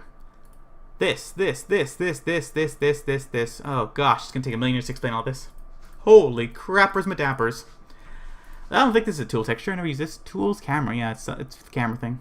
Area portals. Oh no. I'm not going into the rabbit hole of explaining visleafs. No, not right now. How about this? Invisible. So we've made this texture. We added the invisible texture on it. Invisible texture is as it sounds, invisible. There are differences between invisible and player clip, I believe. So player clip is what was used a lot in Team Fortress 2 and everywhere else. It's more like a general purpose thing than invisible. Maybe even invisible is like defunct. Like it's is it? I don't think it is. No, I think it's still used. Whatever. Player clip makes it so players like bump into this. I think invisible is more solid, and if you shoot weapons at it, it may do something. I'm not entirely sure. I don't use invisible. I don't use invisible. So is that pretty straightforward? Invisible. I mean, player clip is just nothingness. It's just it stops players from touching it. So for example, let's say I have a staircase.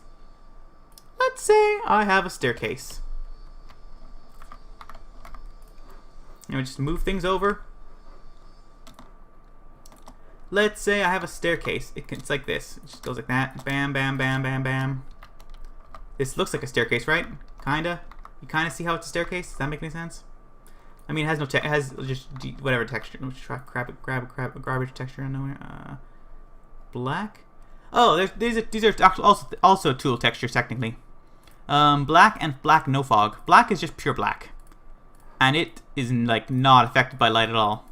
So actually, it's a pretty bad example in this situation too, to show you this. Black no fog is also not affected by fog, so you see through it. You see nothingness. Oh, freaking wall. Just go. Just give me any texture, man.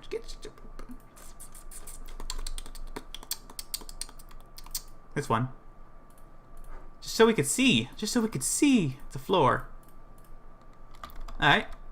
So, yes, we have staircase here. And look what I did. I put this on top of it. So now, instead of the staircase going bam, bam, bam, bam, like really being really bumpy, it's now just a nice soft ramp.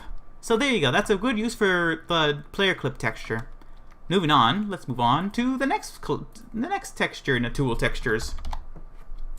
I never use this. I don't know how it does.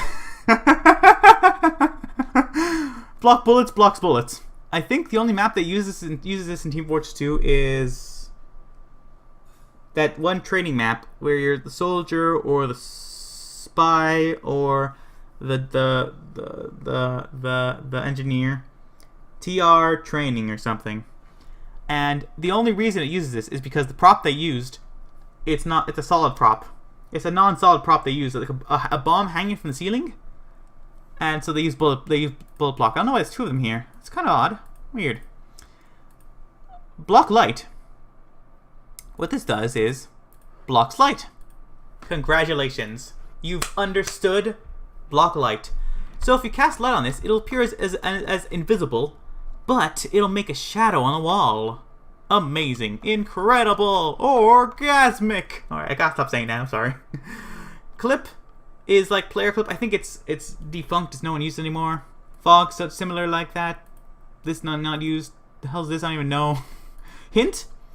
Area portals and skips are for Viz leaves, and I'll get into it later. It's just really complex. Invisible is, like I said, invisible. Visible displacement, the heck? I don't know what the hell's that. I guess it's just invisible displacement. I never use that. Ladders is non-Team Fortress 2, it's ladders. I think you could just use trigger though, possibly. Draw? Okay. This is super important though. No draw. That's why I'm using it all over here. It's invisible. You use no draw in places where there's no point. Let's say your map ends here. Let's say your map ends here and you can only really go to the top of the stairs because there's something in the way. So you don't want, there's no point. So you could only stand up to here in the map when you're playing the map. You can see these two textures, these two walls. So you can see the front of it and left of it. What you can't see is the back of it. You can never see this, so there's no point in rendering it. So you make it into this texture, and it'll appear as nothingness. It'll appear as invisible, transparent. So it's just a way for optimize the game, if that makes any sense. So perfectly, look, it's perfect. These two things still exist. These two sides, you could walk into them, you could shoot them, they do nothing. But they no longer render, they no longer increase your file size. So it's a form of optimization, the no draw texture. But I use no draw like all the time, seriously. Even if like certain situations you don't have to. Like if you have a world brush touching like another world brush. If they're perfectly touching and there's no light that can ever actually touch that area, like there's two like sections, just like a T shape touching each other, I think it automatically goes and creates nothingness. Like it sews them together to a degree, and so you don't need it for those. But I still put in, just in case. NPC clip. That's for NPCs and stuff. Occlusion's pretty cool. Like the very bottom of Nucleus contains inclusions. How long have I been streaming for? Holy crappers. An hour 40 minutes. Pretty straightforward. Occlusion, you can't use it alone. You could make a texture occlusion like this. Whoops, wrong button. Yeah, create it. But then you have to do Control T and actually change it into occlusion, function occlusion, so it has actual function to it. Oh, by the way, you have to for area portal, it's the same sort of thing. You have to like actually make it into a brush, like not a world brush. Wait, you said something? Oh gosh. Doesn't Hammer automatically do that for you? Compile? Yeah, that's what I'm saying. It does it for you, but I still do. Like, let's say this part here, you would never see it, but it's still out in the open. Like, it's still this skybox way above in the sky, and the skybox all the way in the back. You would never see it, but it's not touching anything. So you would have to put like the no draw there to optimize in that situation. So, anyways, occlusion makes it so. Props, if it's activated, by the way, you could use logic. I'll go into logic later. Oh god, logic. Oh my god, it's another rabbit hole. Oh man, the input-output logic, super explainable. Super explainable. What does that mean? I don't know. Hard to explain. But okay. Oh crap. Oh, whatever. It doesn't matter. Sorry. Okay. Yeah, occlusion. what it does is, if you have a prop on the other side of an occlusion, players are also props, by the way. Players are props. You have a prop. Whoops. The heck? Copy this prop. Control Z. Whoops. That's cutting, but whatever. Same thing. Place it here. Let's say you're standing on the other side here. Let's say you're standing over here where you can see the prop, but it's behind the occlusion. It'll cease to exist. I think 2 occasions where occlusion is used is the bottom pit at the very bottom of nucleus, like I said before I got off topic. The reason is because when you fall in there, you become a prop, you become a ragdoll, and your weapon goes and just destroys. And the bottom of the pit there, no one's going to see it anyways. In the very darkness, you can't see it anyways. So might as well not render those player models and those weapons because you're not going to see it anyways, right? So use occlusion. Another map that uses a lot is one of the earlier ones. CP Gray. You know the one with the three control points. You attack and defend. It's outdoors. There's a big tower at the very end of it. What the hell? Green, no, gravel pit. That's it. Gravel pit uses a lot of occlusion. Holy crap! I wonder if I have that map. I could open up and show you, but nah, take too long. Wait, was someone saying something? Would it be much more effective to use hints and skips? Yes. Well, oh no. Certain situations. Yeah, it would be if you to not render it to use different vis leaves. Yes, you're correct. It would be more effective to like use hints and skips as well as area portals for that matter, to take away an area. To take away an entire area, that's just bam, good. But this occlusions, it just takes away props and players, and players are props. And I think maybe particle effects, 30% chance, let's say. I'm not entirely sure about that one. But certain situations you can't. Certain situations it makes sense. Certain situations okay. It's okay. So let's copy this over, make it a prop. Let me just produce a situation where this works, where it could demonstrate this. Cover. These are unseeable. Bad example. What's another word for cover?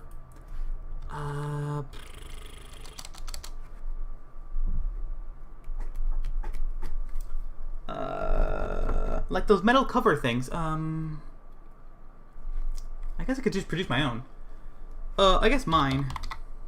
I'm sure in the mining area there's a prop like that. Let me just scroll through everything. Rocks, things, bushes, things, windows. Come on and slam and welcome to the jam.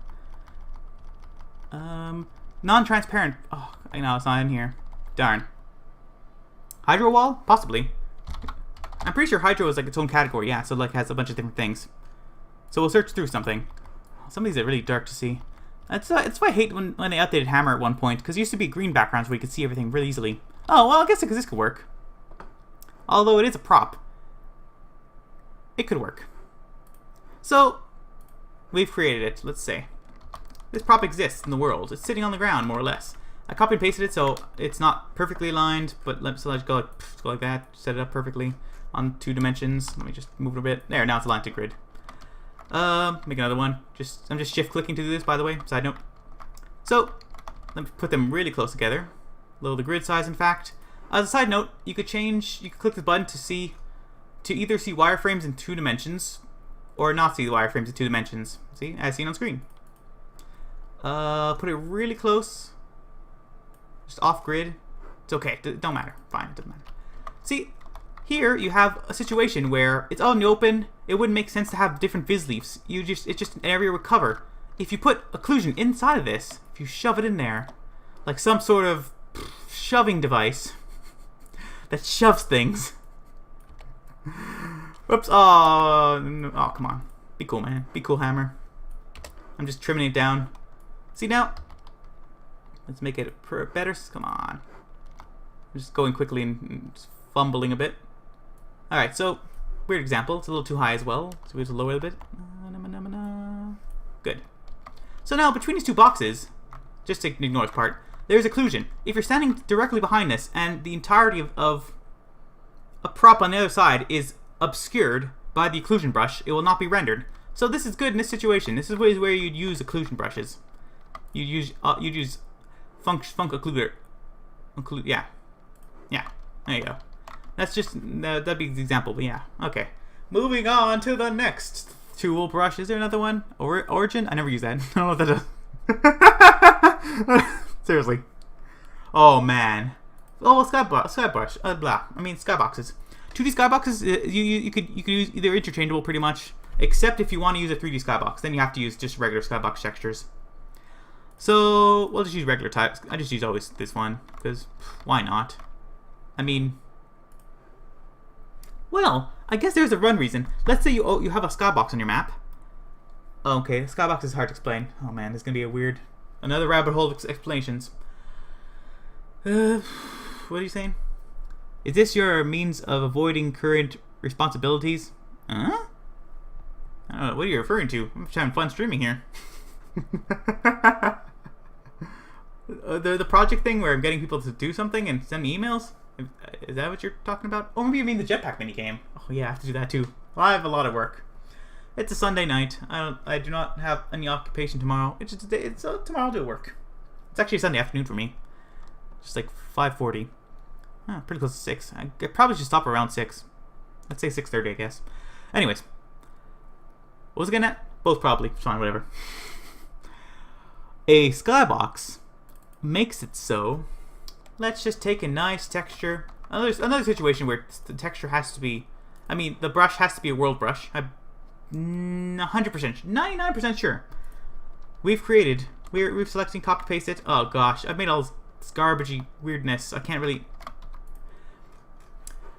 align things. I can't really place things how they should be. Okay, so anyways, here you have some skybox. Skybox should encompass your entire map, as well as just regular world brushes should encompass your entire map, so there's no leaks. I'll get into leaks later on, what that means. But for now, just ignore that. Like most things, most explanations, all should be ignored. Since I've made this map so garbagely, in terms of just copy-pasting, just screwing around and stuff, things are weird. I can't really demonstrate how you'd stop things from being outside this map. I'll try a little bit though. We'll increase the grid size to make it a nice, good old-fashioned 64 by 64 whatever pixels. Hammer units. Copy here. Control M. Rotate 90 degrees. Move it over here. See, it's a nice corner. Lift it up. Lift it up. Perfect. There you go. You got a sky. The way this function is, the way skybox functions is it's the texture that's used to shoot out light, to shoot light at the world, at the map. The light settings you have for your skylight for your sun. So it makes it so it shoots the light out for the sun. If that makes any sense. Yeah. We use the regular skybox texture because I don't know. You could it's just general purpose, could be used for both situations if you want to have a skybox or if you don't want to have a skybox. The skybox is a 1/16 scale, or it could be any number scale replica of it's basically a 1/6 scale thing that you have outside your map. On its own separate little cube. It exists, it has fun. It just goes to the park some days. It just chills out, relaxing, all cool, eating some. Wait, skipping some b-ball out by the pool. Sometimes a couple of guys come around up to no good, try to make trouble in the neighborhood for the skybox, but skybox has a very concerned mother who sends him off to Bel Air. I don't know what I'm saying anymore. I'm sorry. It's a really weird. I sort of screwed up with the song. Forget about it.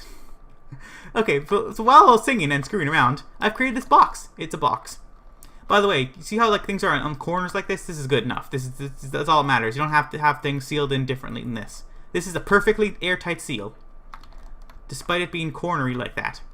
So in here you put in, just shove it in, shoving. What the hell's it called? Skybox camera? Sky camera. There we go. Sky. This is what it is. Sky camera. This is the sky camera. There are properties to it in terms of changing its fog and stuff of the skybox fog, but we'll get into that later. The actual details of it, not important for now. What this does is you align it to your origin in the map. Let's see. Let me zoom out. So you see where the cyan lines are in the map. The very center, the very center of the map is where the center of this thing will be. So let's say you have some props. Copy this over now. Man. Paste it in here. Palm trees. Tree. That's a Team Fortress 2 texture? Huh, weird. Trees, perfect. No, it's not perfect. That's what I want at all. Skybox trees I want. Sky. That's good enough. See, so like in the skybox, the skybox has pretty much like its own set of models. Models that are 1/16 their regular size. So this is a lighthouse model, for example. I believe this came with a map called not Swiftwater. Oh, freak! What is it? Milestone? No, not Milestone. Screw it. I don't know. I don't well, come on, brain, work with me. Brain, hello. The map. It came. It has 2 of those in it. 2 lighthouses. Sunshine. Yes. Thank you very much. Oh my God, I'm so stupid. Thank you. Mind farting or something. Anyway, so pretend that this looks good. Pretend this is the entirety of a thing. Like pretend I actually modeled, or I took the other prop for the top of this and I put it in there. Regardless, most props, most props, a very small amount of props actually, contain 1/16 versions of themselves. They're for skyboxes. So now that I put this in here, I've made it. I've created a thing. You could also put displacement, put walls. Yeah, displacement, walls, things like that. Like a fence, stuff like, just everything you want. So then when you're in the map itself and you look at this skybox texture, what you'll see is a gigantic thing, a regular size lighthouse. So this thing and the origin of this thing just is how these two things align. The scale model for the outside of the map, that's how they have such huge maps, because they're just fake. It's a skybox. And yeah. So it'll line up however you line it up, and it'll look nice. And there we go. If we create a skybox, we've explained the skybox texture. Is there another texture left? Triggers. Oh God. Oh God. There's so many things that use this brush. This is the MVP of Team Fortress 2. Oh my God, the trigger brush. The MVP of everything. The MVP, it's just an MVP. Everything. No one's walking around thinking to themselves, you know what? I'm going to be cooler than the trigger brush. No one's thinking that, because everyone knows they're not as cool as the trigger brush. The trigger brush. The amazingness. We gotta rotate around a couple times just to demonstrate, just to show it off how awesome it is. The amazing unbridled power of the trigger brush. It's unstoppable, unbeatable, crazy, multi-purpose, multi-dimensional, the unbelievable trigger brush. And yeah, so trigger brushes, they do various things. By the way, as a weird side note, if you ever create like if you ever accidentally like turn your displacement, for example, into non-world brushes, to change them back to world brushes, the button on the right here, where is it? To world. So now I've done it. This thing is now world brush again. So I don't want that. I need it to be a. Yeah. So if you want that, that's how you want that. So Control C, turn it back into whatever func detail, the default one. Now it could be a million things. You see this drop down menu, this drop down menu. Like 90% of these things could be used in this situation. So I'm just gonna make a simple trigger. I spelled trigger wrong. Trigger. I spelled trigger wrong again. Trigger, bot tag, trigger blah blah, gravity, hurt, trigger, impact, trigger look, trigger multiple, trigger once. Trigger once. How this will work, by the way, I should read chat. 1 second. Both probably just turn the grid size down. I find it strange how official maps don't draw unseen skybox sides. But that's not needed. What? That's not needed? Is that needed? I'm pretty sure it's not needed. Yeah, this could be just like that. You see how I've done this like this? This is how all my maps work. The unseen part of the skybox side, it works. You don't have to make that no draw. You do that? I don't think it's necessary at all. Like in terms of optimization, it's not necessary. I'm pretty sure, but I'm not an expert. Maybe it does something. I don't do it. Explain trigger in 100% depth. I don't. Okay, good. Hello, Stop Fan, by the way. Side note, didn't say hello. Hello. Okay, so anyways, trigger once. What this will do is trigger once. Once you walk into it, it'll trigger once. So you could give it a name, you could give it a parent. Parenting is like, you tell something what its parent is, and it'll follow its parent. So if something is a door, for example, and the door opens, and it has a trigger brush on it that hurts, the trigger brush on it that hurts will follow it.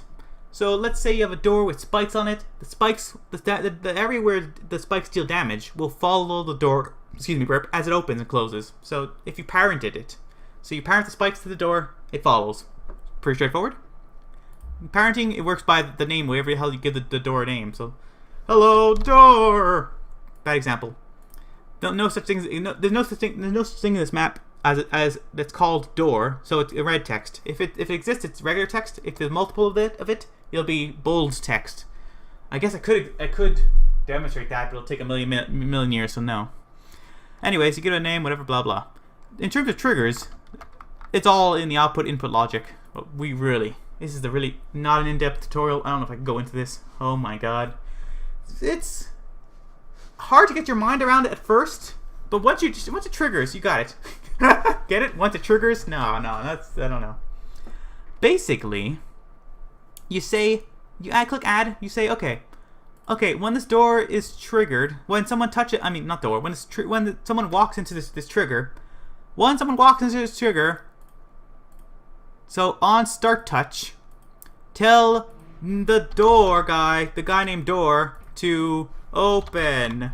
Bad example. Normally it'll autofill but there's nothing named door in here. And then give the parameters of whatever the hell the door opening is, and then the timer with the delay. So after, I don't know, 0.6 seconds, do it, whatever. And there you go. You got yourself some logic. Hopefully, I'm not gonna. Yeah. Hopefully that makes sense. I have no door to actually do it on. What are we gonna do? That's how a lot of doors open in Team Fortress 2, by the way. They use trigger multiples. So, by the way, this is trigger once. So trigger once, triggers once. Trigger multiple, triggers multiple times. Pretty straightforward. I don't even know why trigger once exists then, if you have trigger multiple. I guess for ease of use, if you're lazy. Yeah. That's the output logic. There's also input logic. This just indicates this area if something else is talking to this, if something else is giving orders to this brush, to this trigger. So let's say there's something else in the world. His name is Logic Auto. So this auto logic will say, hey, you know what? At this point in time, make sure this disables. And so, I guess I should demonstrate this. All right. Let's actually create an auto logic, blah blah blah blah, logic auto. All right. Logic auto. Possibly a bad example because logic autos only trigger like at the start of maps and stuff. So, how's this thing called? I'll name you Trigger Once. Man, all spelled wrong like that. Man, I always miss my typing letters. Jeez. Anyways, so this trigger auto, I'll say to it, add. You know what? When the map spawns in, tell this guy to disable himself after 15 seconds. Done. Triggers it? No, I don't. Oh, okay. Sorry, I've seen if something new was in chat and blah blah. Anyways, sorry. Now we go back to the regular brush and we see that, oh no, something's talking to it. It has an input. Somewhere else on the map, this guy's saying, oh, you know what? At this time, it disables this thing at the start of the map loading. Okay.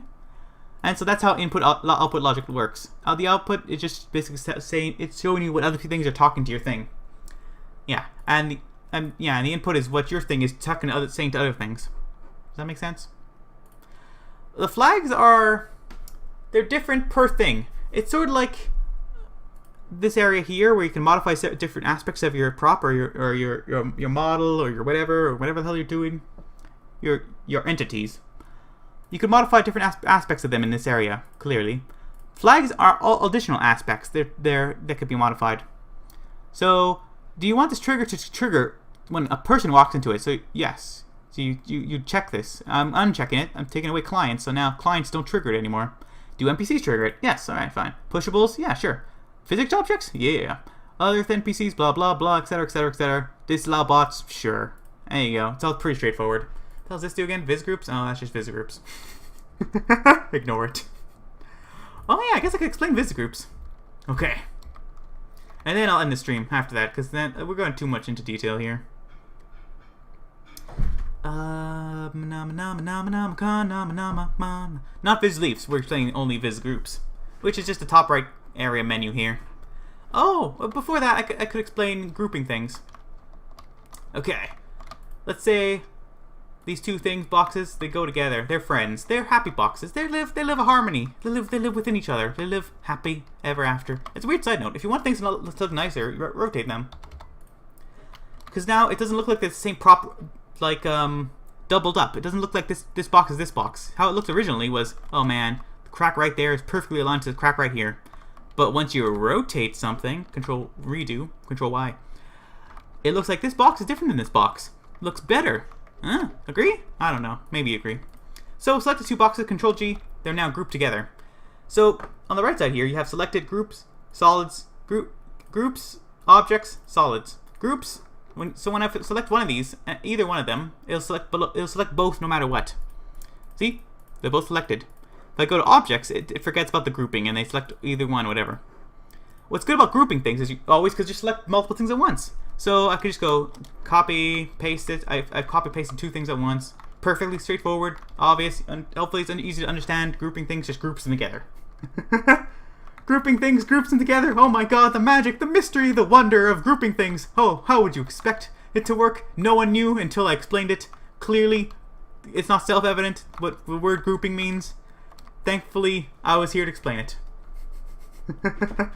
It's weird. When you copy and pasting things and moving them around, stuff becomes like weirdly off-grid and stuff. Hard to explain when you have the grouping category selected. So usually you want to just use object. Oh, and when you have group selected and you select a group, you can't really unselect any single one. You have to switch over to object. All right, so back to what I was saying. I was going to explain. Now that we explained groups, and now I was like, that's super helpful as groups. I think as weird side notes, there's like certain aspects of grouping things that I'm not entirely sure about. If you group a bunch of lights together, it may be that the lights work in tandem, and when it comes to rendering maps and stuff, and it's hard to it may be. I'm not entirely sure. Is there a certain type of lights, or it's weird. Just be careful when grouping things. So that's all I say. It don't matter though. It's not important. Just forget about what I just said. It's not important. It's too advanced. Is it? I don't know. So this small looking area in the top right here is the Viz Groups area. You could have user created Viz Groups, but I just use auto because I'm lazy. It makes it so certain things disable and enable in terms of all the grids, like the left, right, top, whatever, and then the 3D view. The reason you unselect and select things here is just so you could not see them or see them. So let's say you want to work on a certain aspect of your map, but you don't want all this clutter and garbage in the way. You just unselect it and you don't want to see it. So here, let me destroy all world details. This will take away, not destroy, I mean disable. This will, well, it's more like hiding. This will take away all the props and all the function details. So now we only have all the working stuff that's only there for working. So the things are gone. The things, yeah, the props are gone. Everything's gone except for your world details and stuff. So we enable them. Comparison. Got walls back and this thing's back. Perfect. Good. Other examples: tool brushes. Hey, look, tool brushes are gone. Except this should be gone, I guess. But whatever, fine. And basically this one's gone. But I guess we didn't have much of those on this map. All right. Custom preferences, whatever. Meh. Just, mess around until you get what you want in terms of removing things. Entities are interesting. Let's remove them all. Hey, look, all the entities are gone. Now there's only details and world brushes. Wow. So, do you get it? Is this explained well? Is this the straightforwardest thing ever? It's just, to reselect everything, just like unselect, reselect. It's pretty straightforward. World details are pretty fun too. Just took away the world details. Wow. Amazing. How does he do it? Well, you now know how he does it. Buttons. Being clicked. Life's fun. Okay, how long has the stream gone on for? 2 hours and 5 minutes, eh? Okay. Is that enough? I guess I've explained Hammer to a large extent. Anything else worth noting before leaving? I guess what you want to do ideally... Oh, this is interesting though. Certain aspects of the menus do things. They're really important. There's a lot of menus here as well.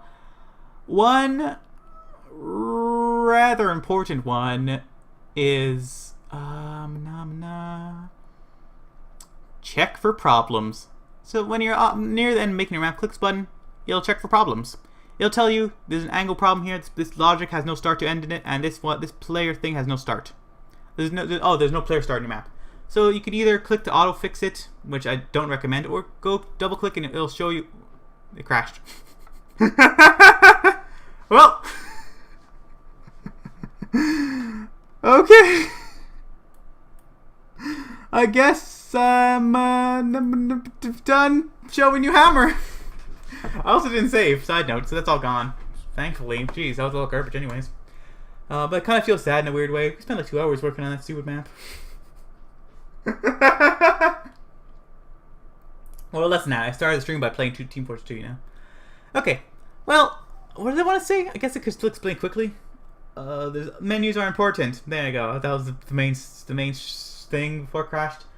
One of the things you could do in the menus is select all, like select your entire map, as well as, but it's done by clicking like map properties. And in map properties, there's something else to note. You can change your skybox, the texture, the background texture of it in there, as well as a couple other details that are really important. But I guess that's next time stream, possibly, if you people are interested in watching more Hammer tutorials. Until next time, me, my non-expert self, despite being actually really good making using Hammer and making maps and stuff, I still consider myself not to be an expert. You see how like I didn't know the names of a bunch of things? You know? I'm no expert. I say.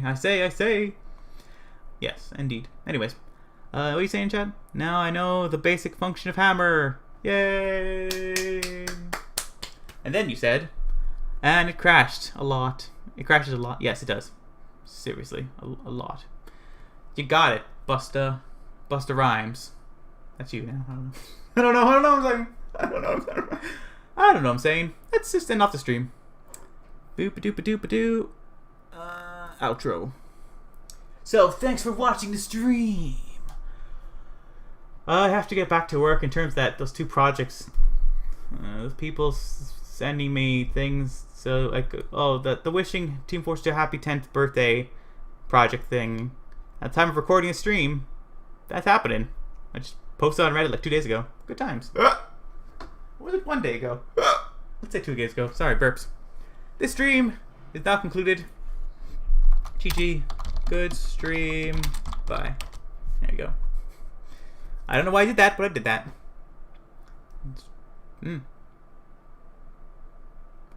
So once again, thanks for watching. Until next time, au revoir.